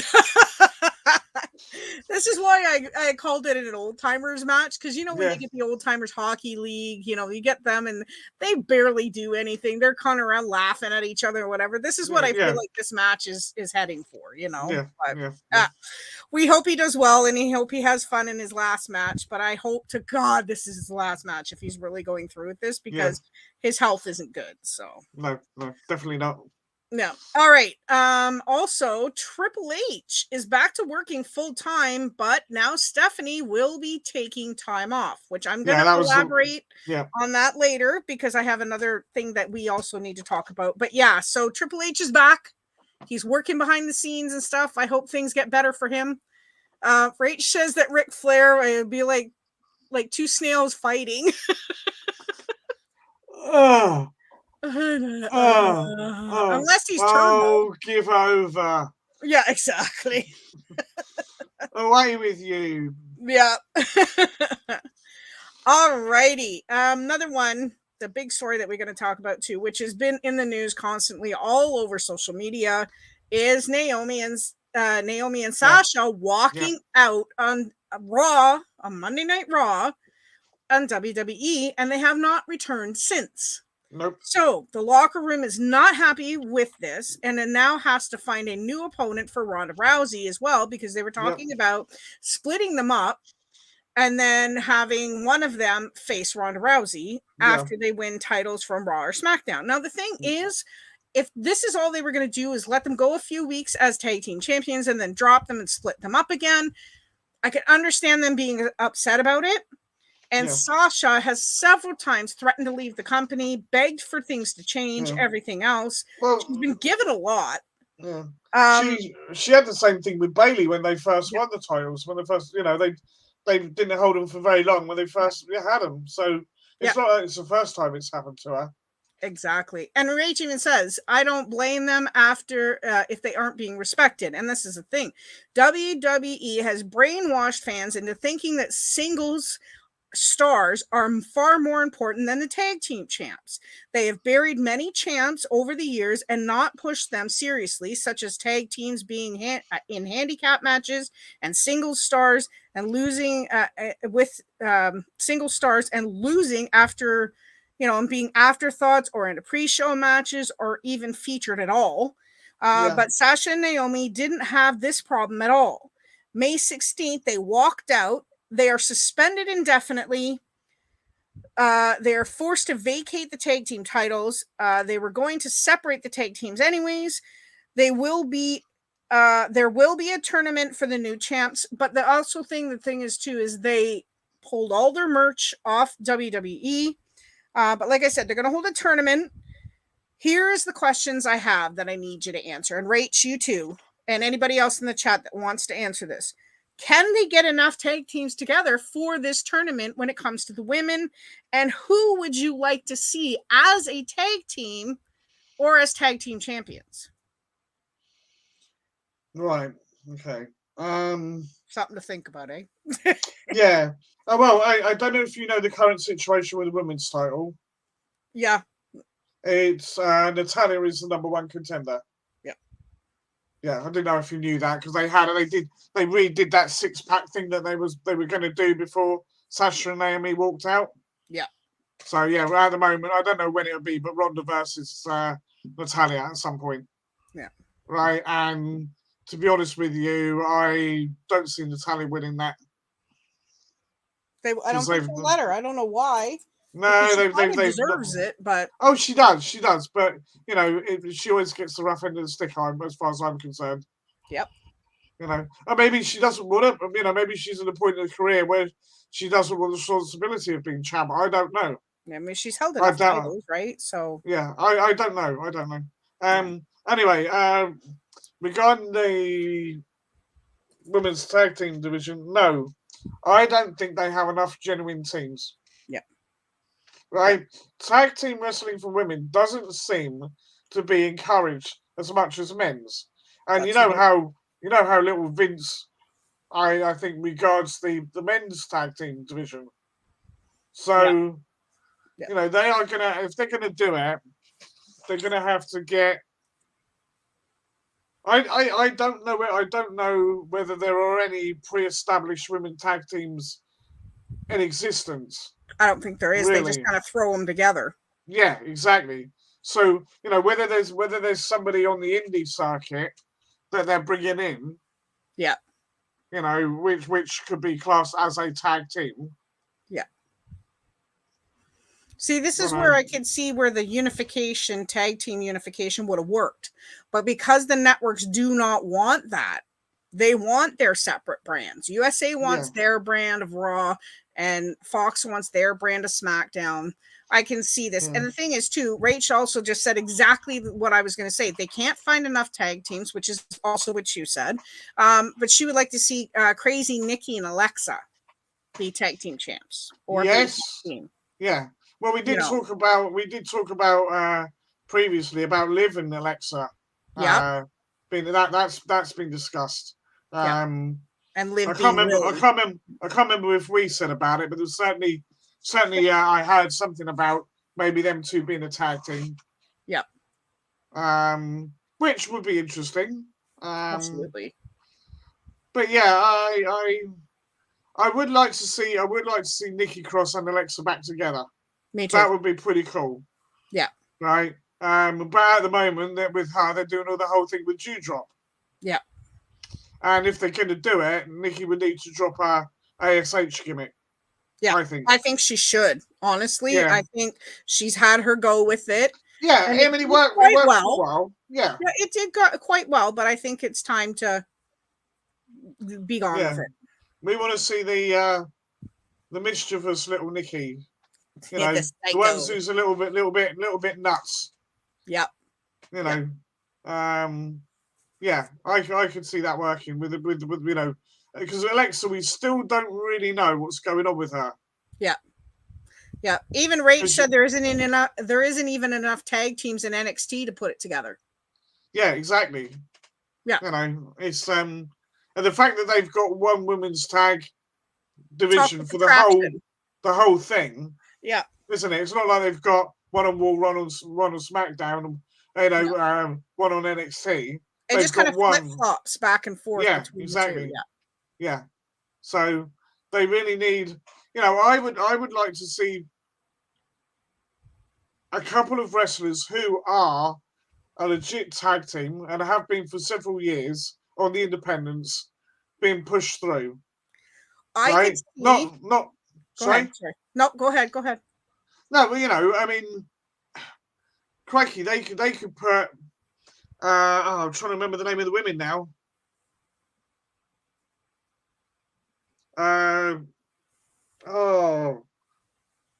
She was tagged. I've forgotten their names. It's bloody terrible. She was partners with Asuka for ages. Oh, Io Shirai? No, is it the Empress of the Sky? What was her name? I can't remember. She got fired. Yeah, she got let go because she got injured, but they injured her on purpose to get rid of her. Yeah. I can't remember now. Yeah, I know who you mean, though. Yeah. Yeah, she was very, very good. Very good talent. But I mean, if you look to, sorry, I don't mean to interrupt you. I have to before I forget what I was going to say. If you look to that, they no longer have joint talent with Japan, or you know, they have so many tag team women's groups that they can use from the UK or from Japan or from Germany or from you know what I mean? Like there's so many more that they could be using that they're not. Yeah. And I think that's where in lies the problem is they're unwilling to use this talent that they have just sitting there. Well, this is why they got to rely on people like Lita keep coming back. Exactly. Yep. You know, and poor Lita. You know, I mean, Lita's phenomenal, but she's had her time. You know, I don't want to see. Well, not that I was ever a fan, really. I don't want to see the Bellas come back. No. Right. It's time for, you know, a new generation, you know, regardless of male, female, whatever, it's you know, new generations of stars to be allowed to step up because I'm, you know, well, getting onto this whole thing with NXT. Oh, you've got 6 months to improve or we're letting you go. Exactly. That's ridiculous. Yep. If you're not given the TV time, if you're not given the chance to do anything, how can you improve? It's like having a job where you know, you're not told what you're doing right and what you're doing wrong. You'll get no feedback. Exactly. So if you don't know what you're not doing correct or what you are doing correct, how can you utilize that to, you know, your own betterment? So you know, they're not giving talent that's there the chance to do what they need to do to evolve. And if they did, they'd probably find they've got some very, very good people just waiting there in the wings, who would be able to, you know, blow the current product out of the water. Yep. And I agree with you 100%. Like, there's so much talent out there that they've just got sitting at home going, you know, like, what are they doing? They're making money, but they're not doing anything. Yeah. You know, or are they even making money? Like, these people are trying to survive, which I don't get why Vince keeps leaving them waiting in the wings, you know? Yeah. But anyways, I mean, this is a thing. Like, they're burning bridges left, right, and center. And I mean, even the men's tag team division is suffering. Yeah, it So is. that tells you right there, like what I said in the thing, that Vince has brainwashed the fans into thinking that tag teams aren't that important.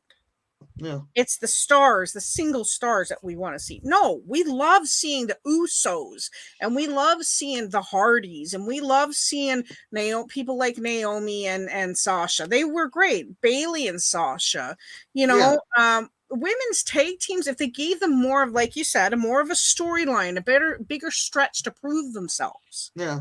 They had Rhea Ripley and Liv for what, 2 months, and then boom, it's gone again. I would see someone, like the Hardys, right? Yeah. So maybe a sister act, or cousins or whatever, yep. Right? Getting together, they've been tagging for years, yep. Right? That's their main thing. Is their focus is on the tag matches, right? And let them come in, do their thing, right? Yeah. Keep them as a tag team, right? Because the amount of decent tag teams that they've let go, and for what? Look at Heavy Machinery. Yep. Right? Otis and Tucker together were great. Amazing. Yep. Right? And and they split them up. They got rid of Tucker, and what does Otis do now? Nothing. Really, exactly. Cable. I mean, he's doing something, but I don't like what they're using him as. I liked him as the soft-hearted Otis. Yeah. Where he had the flirt with Mandy Rose. I love that whole thing. I do get that you kind of need to change it up, and now he's a heel and everything else. But why get rid of Tucker? Tucker was cool. Yeah, but he doesn't even say anything. No, and they didn't even take that rivalry anywhere. No. So, I mean, why have him turn against Otis, and why not just have him disappear rather than having him, sit there and do what he was doing? It's just, I don't know. It's just so dumb. I don't like it. And, Vince, smarten up, or get your crew to smarten up, because you're losing. Yeah. That's all I'm going to say. But anyways, we're going to move on, because we still have quite a bit to get to. Okay. I want to make a note. Lana, that we've talked about before, she is Miro's wife, who is now in AEW, who has had tremendous success there, and actually has just come back recently from an injury. Lana has now started as CJ Perry and OnlyFans page, but she has signed with Brand Army, and Brand Army provides content safe for work. So what they mean by that is she's known as # the hot flexible wife, but there's no nudity. It is whatever the person is comfortable with. Okay, so if they're not comfortable with being nude or showing too much or whatever, they don't have to. No. And Brand Army protects their celebrities and their constituents, or whoever works for them. She had the largest launch day in Brand Army history, which, congratulations for CJ Perry, and also made $20,000 on her first day. Love it. So way to go, honey. There is no nudity or sexual content at all on her page. They work with like I said, the celebrities' comfort zones. Even Billy Kay, who is also with them, says it is whatever the person feels comfortable with. There is no limit either on what they can charge per month. Now, Billy Kay, her partner, I keep forgetting her name. Well, you mean that she was with before? With Inspiration, or Peyton Royce. Yes, Peyton Royce is also there, and she charges $9.99 to $149 per month. Okay, so Perry's content is listed at $19.99 a month, but it was also recently revealed that she has COVID. Oh, so she has to take a bit of a break from it, which I know it's not part of what we were talking about, but I wanted to put that in there. She is kind of sick right now, so she isn't posting. Don't be worried. She'll be coming back. But I think this is really good for her. $20,000 in one day. Yeah. As long as she's happy doing what she's doing. Yeah. Right. What I don't want for any woman, right, Yeah. or any bloke for that matter, Yeah. right, is to be involved in something they're not comfortable with. As you said, they should cover them for it. Yeah. But I don't think, a lot of these people that get out, especially if you're getting into the adult business, shall we say, Yeah. are doing it purely for the money aspect, and they're not really happy with their lot. It's not what they really Agreed. want from life. It's Yeah. so yeah. I mean, if she's happy doing what she's doing, then fair play Absolutely. to her. Yeah. Right, fair play. But And I if don't want Nero's her. okay with it. Yeah, and I don't want her being what's the word? Push. No, well, taken advantage of, or Yes. I'm trying to think what the bloody word is. I should know, and I can't think. It's okay. But being in a position that's derogative to her. Yeah, being put in a position where she's pushed to do something she really doesn't want to do. Yeah, exactly.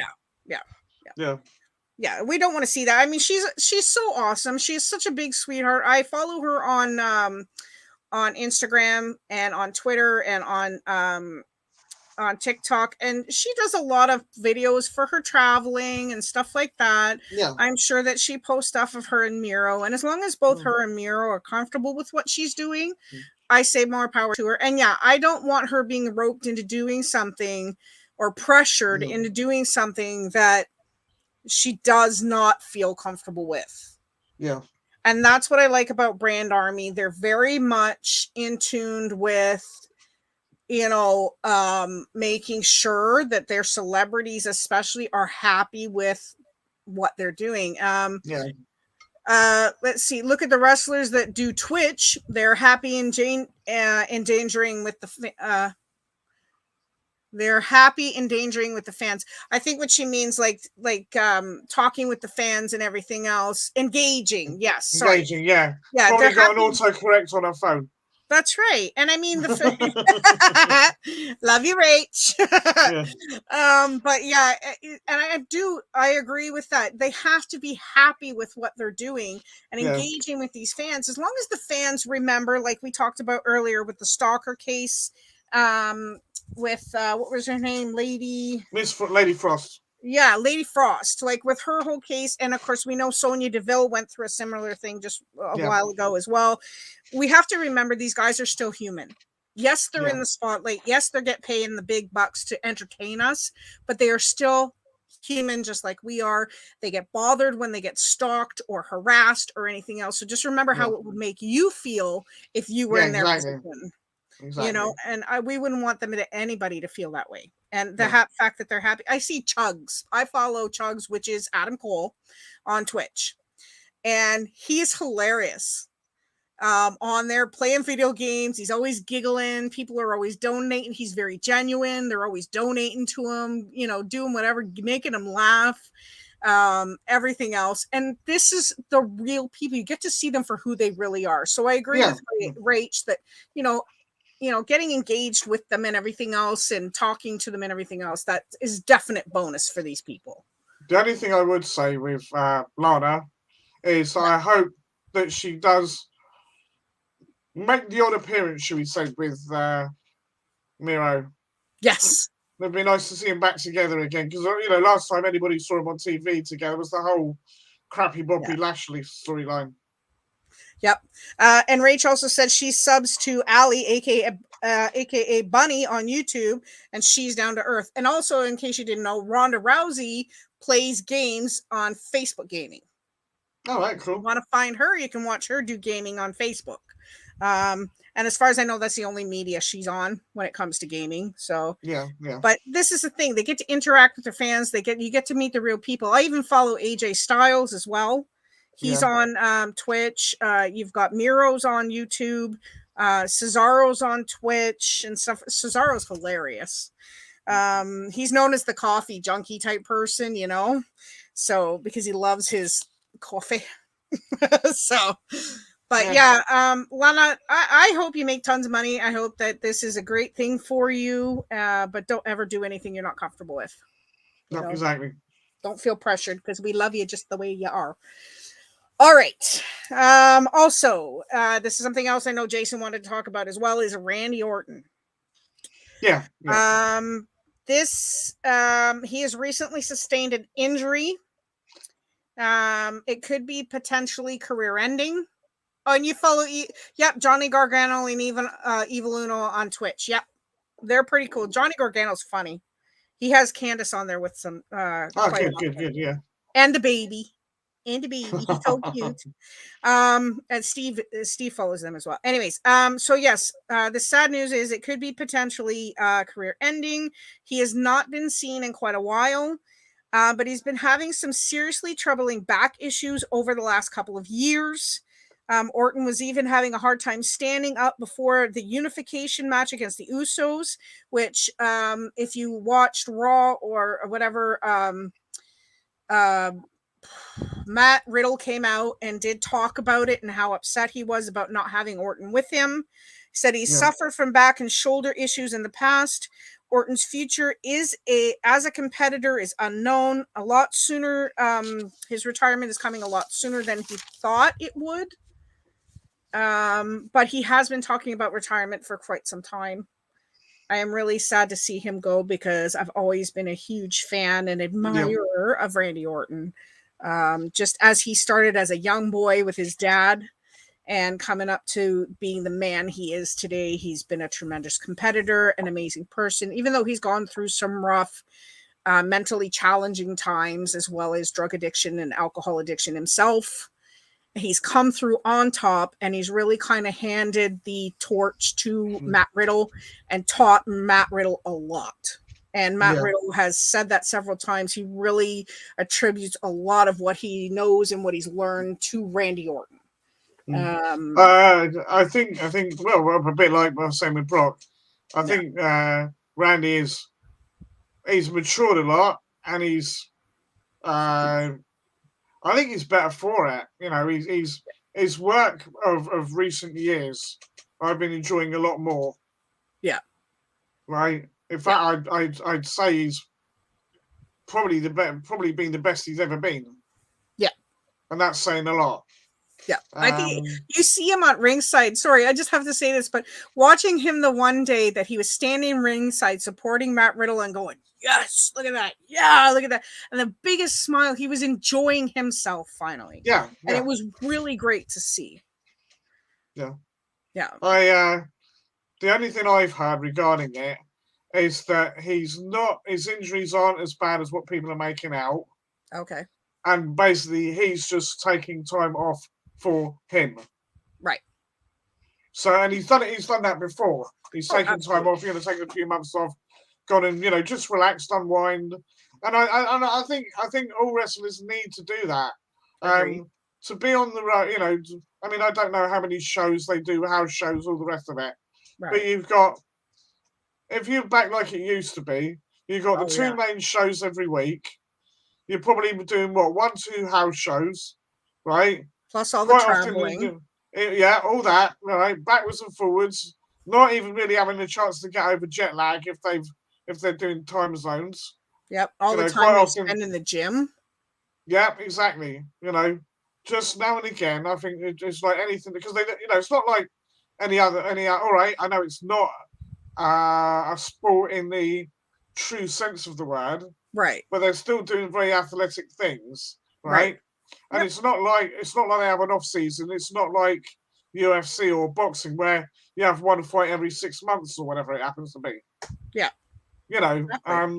They don't get chance to heal, to all the rest of it, and that's probably all Randy needs. It's just all right, he's got to be 40 odd something now. Yeah, I think he's 42. Something like that. Yeah, I think so. Yeah, I think he's about the same 42. age as Triple H. Triple H is older than that, isn't he? Not really. I thought Triple H was in his 50s. I'm going to look it up right now. I could be completely wrong. I don't know. Right? Randy Orton is 42. Triple H is 52. You're right. There you go. Yeah, that's what I was going to say. Not by much. Yeah. Well, 10 years is a bit of difference, but anyway. So yeah, I can see Randy possibly thinking about winding things up, right? Yeah. I just don't know if it's yet. Yeah. Yeah. I think he's got one final run in him, to be honest. Yeah. Well, I could see him against Roman, and I could see him defeating Roman. Yeah. Right? Yeah. I could see it happening. Yeah. Right? And, having Riddle in his corner, so Orton's very much the good guy in it. Yep. Especially with the history with the Usos anyway. Yeah. It would make a lot of sense. Yeah. And Rach said too that he's had quite a few injuries over the years too. Oh yeah, I know he's had injuries, but all I'm saying is from what I heard, it wasn't as bad as everyone was making it out to be. Okay. Right. It's like Shinsuke Nakamura the other day with his knee, right? Yeah. That was purely for the storyline. Yeah. Yeah. Right. Now I know that Sheena has got injuries. Yeah. But that wasn't one of them. I think when they were doing that whole spot where he disappeared with Rick Boogs. Yeah. And they were doing the whole Toyota Tundra thingy with the truck and traveling and everything else. Yeah. I think that was Shin's rehab, doing these commercials and taking that time to. I think he had a hand injury actually, if what I've read. Yeah. So like I said, I do like it in a way that we are now second guessing things. Yeah. Because we've not had that for ages, where we second guess things. Normally it's very predictable. Oh, this is happening. Yeah, everyone says it's happening, so it must be happening. Yeah. Right? Now it's a case of, well, are they doing it for the reasons they've said? Yeah, is it real or is it not? That's the information they've given us. Right. Right. And like I said, Randy may just simply be taking time off. Maybe he does need to heal. Yeah. But he's not actually. It's not necessarily a long-standing injury. It's just he's just battered and bruised. Yeah. Nothing like majorly wrong with him. Yeah. But as we say, we don't really know. We're not there. We're not observing it every day. Exactly. You know. Yeah. And and it seems to me now that the wrestling companies are finding bigger and better ways to cover up what they're doing. Yeah, and I like it. I find that, like you said, that we want to second guess this. We want to be left going, "What's going on?" and then be totally blown out of the water when it comes to light. So definitely. But I wish him a speedy recovery if it is his injuries. But I know what back pain can be like, and the spasms can be unbearable sometimes. Yes.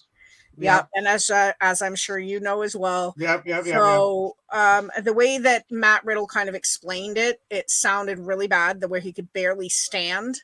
Yeah, it might be 100% true. Yeah, but I mean, even so, this time off could be exactly what he needs to relax his back, to spend time with his family, because he's a great dad. Watched a few TikToks where he's a little bit of a goofball with his kids, I can imagine. Because his wife is always secretly taping him, but but it's good to see, and I hope he gets the rest he needs and he's back, because like you said, he could possibly have another 5-10 years left in him, very quickly, Dolph Ziggler and Lana were spotted backstage after an episode of AEW Dynamite. Dolph was visiting his brother Ryan Nemeth and other friends there, and Lana was there visiting Miro. So we don't know what could be happening. Maybe they give her a spot there, maybe they don't. Pardon me. But I'm glad to see her hanging out with Miro and them getting a chance to spend time together. Wasn't that the other half of the Varsity Blondes? Yes. Yeah. Ryan Nemeth. Just suddenly remembered. Yeah. I hear you. I know. It's like all of a sudden it comes to you. You're like, oh yeah. Yeah. I'm sure it was him. Yeah, exactly. But yes, I think that is the other half now. So and Julia is now part of the Black Triangle. Just so you know. Okay. She spit in Brian Pillman Jr.'s face and has now left the Varsity Blondes. Oh, okay. With the patch on her eye. She's got the patch is gone and it's all black in the one eye. She's got the contact in and everything. It looks amazing. Yeah. And I figure it's about time they dragged it on long enough. So just a little info for you. Also, this is the passing that I spoke about earlier. Yeah. Brian Pillman Jr.'s mother, Melanie Pillman, has passed away. She passed away June 1st. And she wasn't really a wrestler, but she obviously was married to his father, Brian Pillman Sr. And they did have a strained relationship. Brian Jr.'s Twitch channel, she was seen on several times, but she answered questions about her late husband and his career and how she cheered on her son so much in following in his dad's footsteps. She did admit to becoming addicted to drugs and blew through the family's money, which is why they were broke after a while. It became a problem for Brian Pillman Jr. and as he was trying to follow in his dad's footsteps. So, yeah. Well, there was, who was it who targeted him about it? There was a thing on AEW anyway last year. Yeah. Where someone targeted his mum. Yeah. About her problems. You know, part of a promo, obviously. Yeah. But it might have been MJF. It's the sort of thing he would do.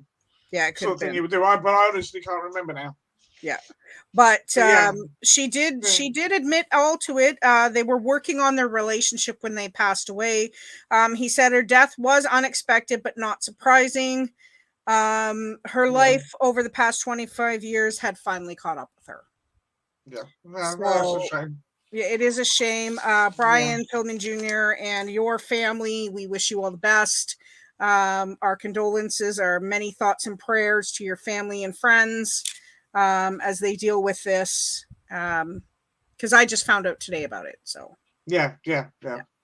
So yeah. Also, something really quick because we still have quite a bit to get to. Not quite a bit, like a little. I got another couple pages we got to get to, but Bruce Pritchard needs surgery on his rotator cuff.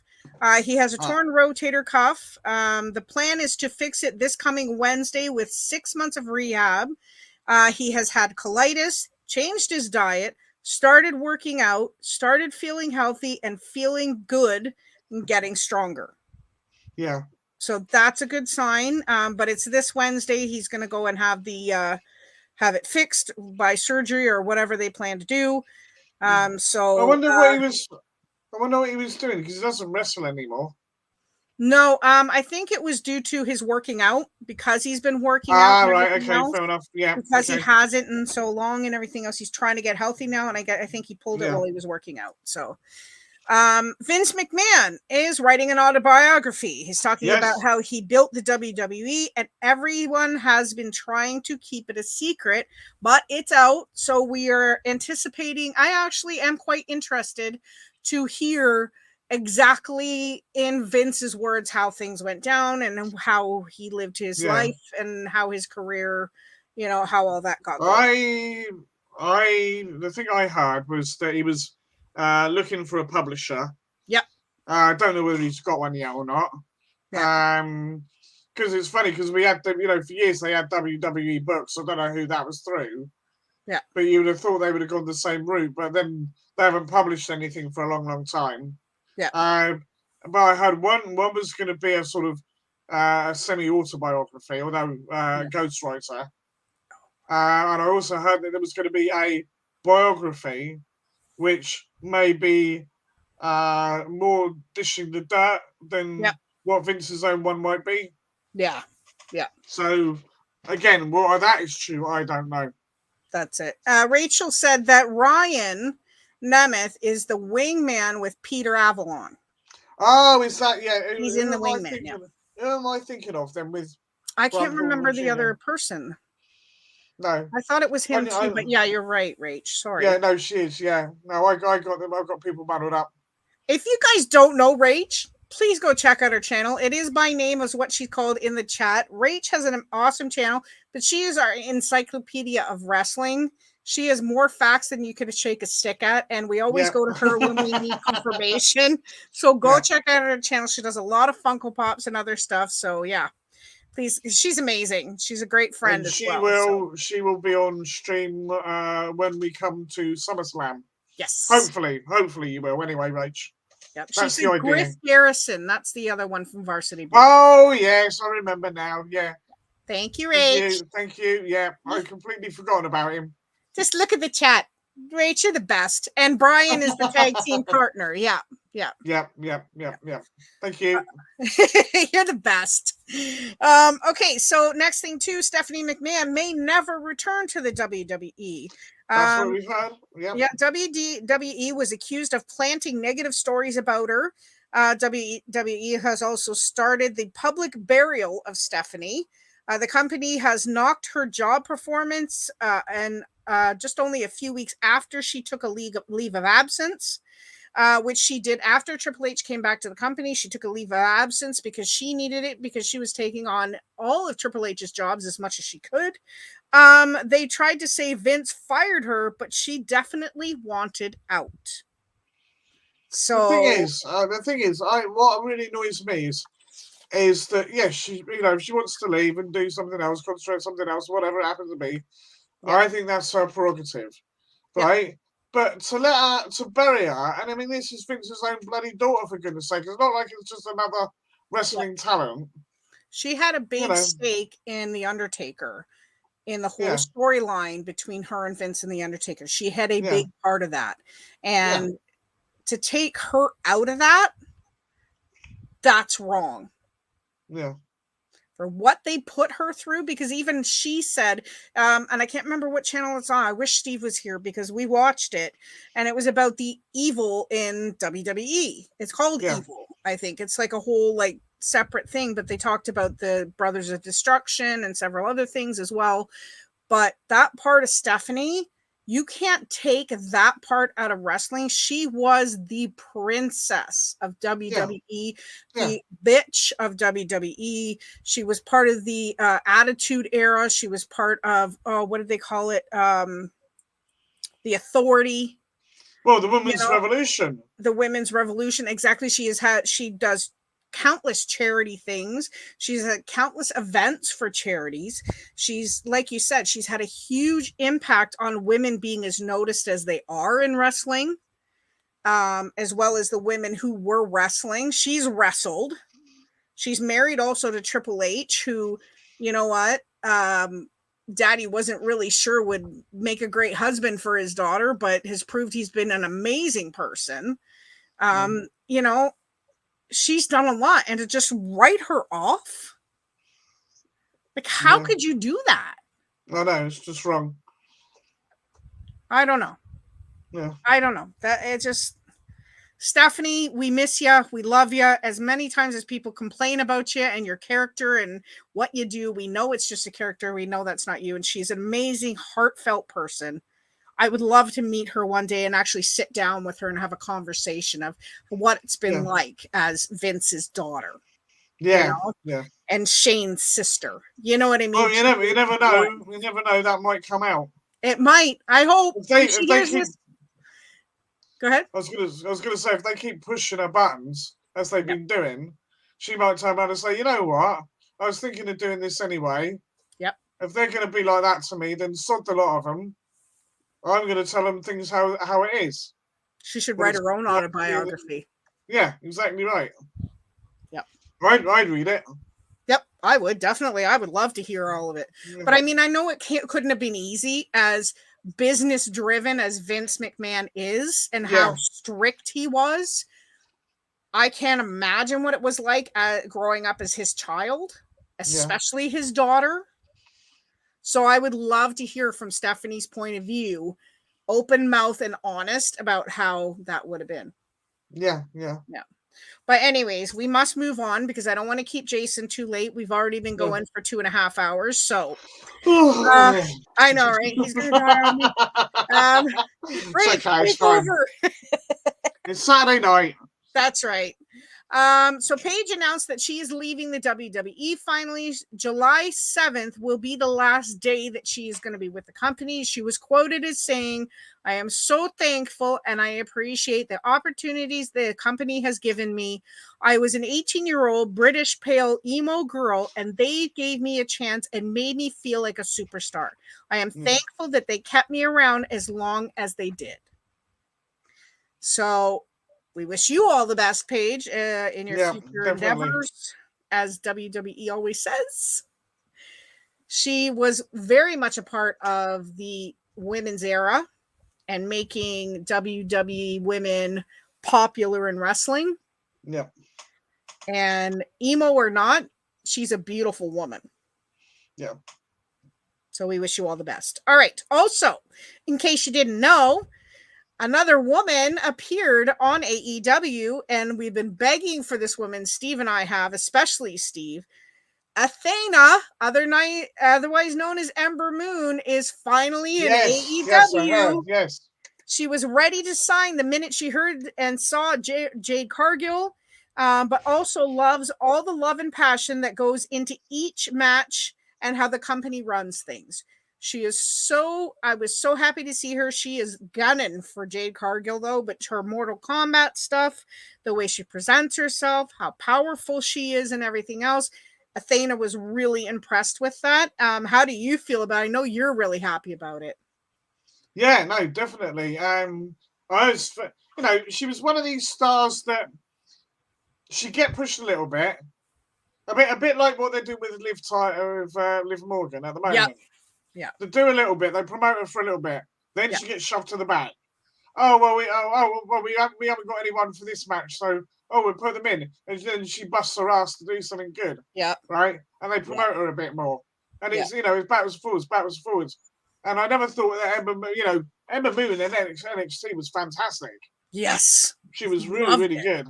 Yeah, and they just did not, when she got it again, curse of the main roster, not utilising her properly, right? Yep. We said about the women's tag teams. Yep. They should have kept that team of Schultze and Ember. Yep. That was great, and I loved when they came down on the tank. Yep. It was funny, right? Yeah, I love Shotzi. Love her. Yeah. I love Ember, just her whole persona, her howling as she comes out, everything, her eyes, her hair, just everything about her and Shotzi was just phenomenal. It was. And they've changed Schultze's character. She's not as interesting as I think she was. Yeah. Right? She was better. I think she was better as a face herself. Yeah. She's getting there as a heel, but no, Ember, what's her name now? Athena. Athena's her real name. Yeah, all right. And that's what she's going as in AEW, because she can't use Ember Moon, obviously. No, obviously, yeah. No, fair play to her. Yeah. Good on her. Rach says she's going after Jade Cargill. I can't wait to see her beat Jade. I can't wait to see it either. I want to see her kick her butt. I love Jade, don't get me wrong. She's amazing and such a powerful woman. One of the biggest women and I hope this doesn't offend anybody, but one of the biggest women wrestlers in the Black community. And she's why should that offend anybody? I hope it doesn't. Well, some people might get offended because I said Black, but she's dear. Oh my gosh, how dare I?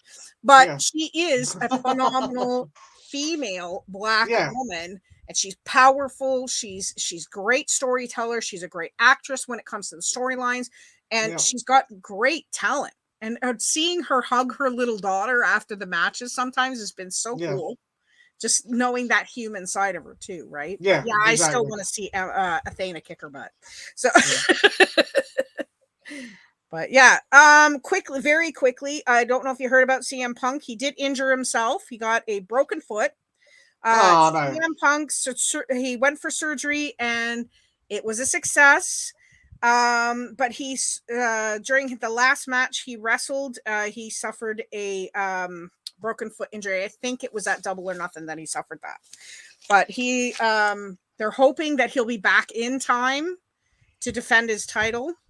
but we don't know because it's sooner rather than later, because he was asking a few of the people backstage about foot injuries and everything else and how they dealt with it and whatever, and how long it usually takes and whatever. So we don't know if he's going to have to vacate the title or not, but I think it's something like 6 to 8 weeks, but I wouldn't swear to it. Yeah. Also, okay, so we're gonna get to a quick few announcements about wrestling, and then I just got a couple more quick stories and one more thing we'll probably have to discuss. Hell in a Cell results, which Jason was looking for as well. Cody Rhodes defeated Seth Rollins. They gave the match an A rating. He's got injuries after Dynamite, after Double or Nothing. Yeah, that's right. Yeah, on Dynamite the Wednesday after. Yeah. Okay, Belair, Bianca Belair defeated Becky Lynch and Asuka. They gave the match an A+. Yeah, potentially the best match on the card. Which shows me right there, and should show Vince and everybody at WWE, that the women are a lot better than they're giving them credit for, and they deserve a lot more airtime. Yep. Lashley defeated MVP and Omos. They gave the match a C+, which I kind of agree. Yeah, it was all right. I'm not a huge fan of Omos. But anyways, Ezekiel lost to Kevin Owens. They gave the match a B+. Yeah, it wasn't bad. Yeah. Good story. Judgment Day defeated Liv, AJ Styles, and Finn Balor. They gave that match a B+ as well. Yeah. I'm not an awfully big fan of the mixed tag teams. Right? Because it's the whole, if the woman tags in, then the other woman's got to come in. That aspect of it. Right. I know you can't really have, all right, some of the, what should we say, smaller women, you can't really have fight the men and make it look believable.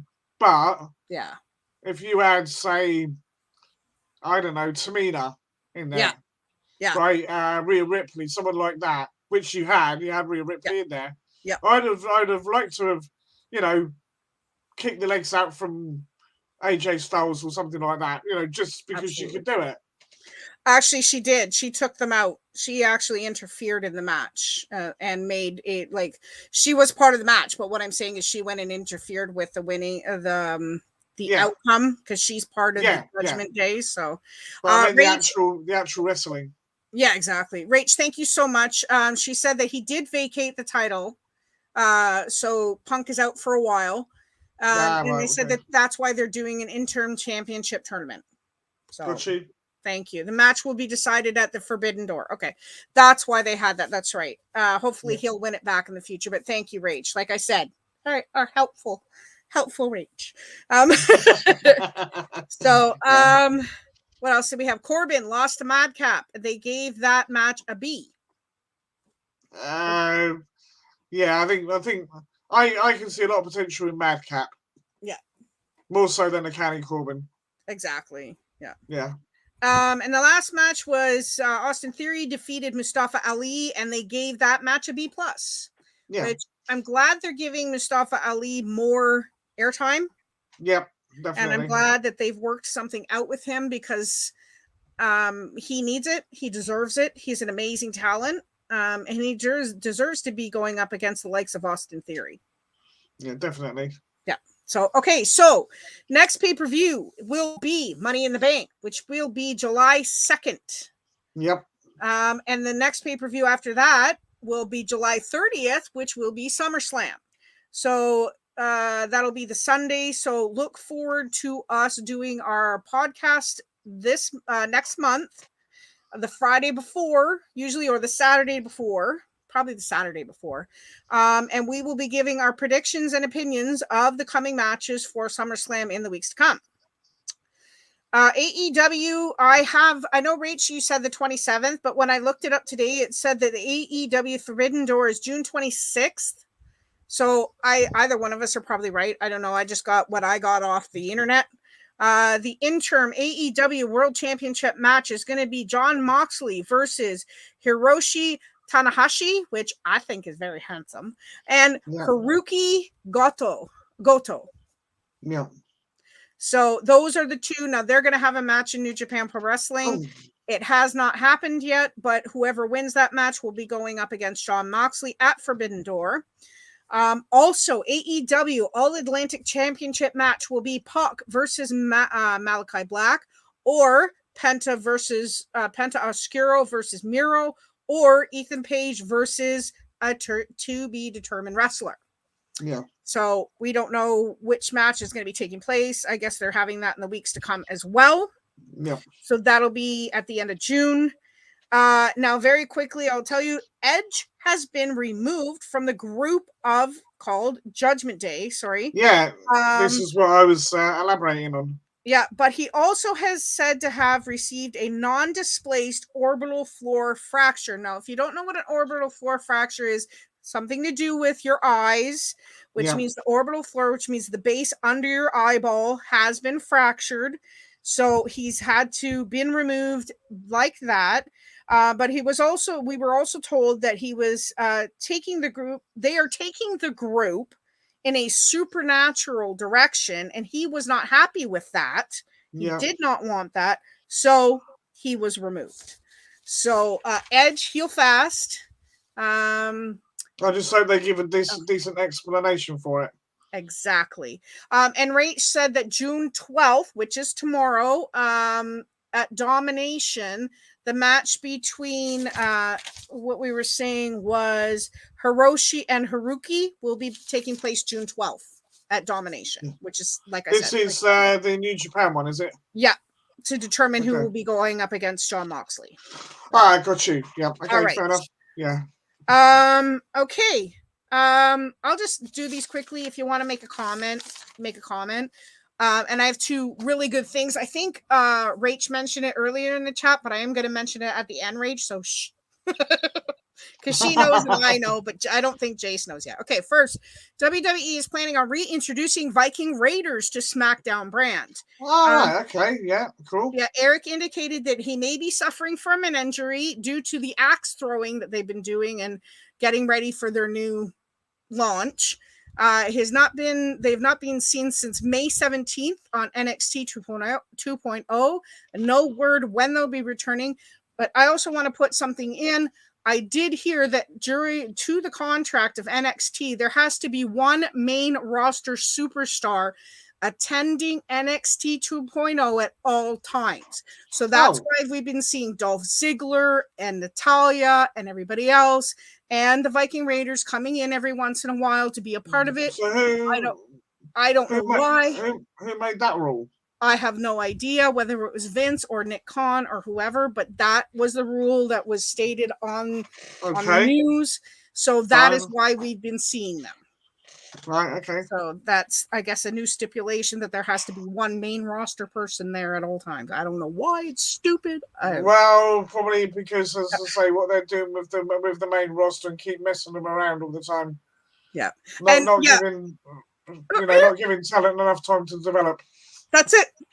I agree. I was going to say, and they're not giving them enough time to do whatever, and they're bringing these main roster guys in to steal the spotlight. Yep. No, don't like that. To that, yes, axe throwing. If you watched their previous promos when they first came to WWE, they were doing axe throwing and everything because apparently that's what Vikings do. I guess they had been doing that and a lot of other things in working whatever, and he's injured himself. So it could be a little bit later than normal. Who was it they had the competition with? It was the Street Profits, wasn't it? Yes. And they did axe throwing in that. Yep. And I think that's when he injured himself. Yeah. So Xia Li may have been injured during SmackDown when she lost the Money in the Bank qualifier to Lacey Evans. She needed help backstage, and she was carried through the crowd. No word on what the injury is exactly. So Xia Li, we hope the best for you, and I hope it's nothing too bad. But so she lost, so she's out for a while. Now another thing, Ridge Holland is currently injured. He suffered a knee injury the Friday before. He has no date of return. So it was last Friday. He was not this Friday that just passed, but the Friday before. He was injured. They have no idea when he's coming back. Has not wrestled since June 3rd. He fell to the floor with Kingston, then was grabbed by McIntyre until Sheamus made the save. So isn't that similar to what he's done before? Yep. And he was out he was out for like 8 months or something, wasn't he? Yeah, that's what I was just gonna say. The previous time he spent 9 months out of the ring with a dislocated ankle, a fracture to his left leg, with a knee patellar dislocation, and a patellar tendon rupture in his right leg, and that happened October 7th in 2020. So no idea when Rich is coming back. Hey, Emalicious, how's it going? Welcome in. Thank you so much for coming. We're almost done. I'm sorry. We've been on since 4 p.m. EST, so it's been almost 3 hours. Normally we try and keep it under 2, but we had a lot to keep up, to catch up on. But the final news, and I wanted to see Jace's reaction to this. Dave Finlay and Will Ospreay are now on AEW. Oh, interesting. They have shown up on AEW. I think it was just this Wednesday past. That's okay. I really appreciate you coming, period, man. It's nice to see ya.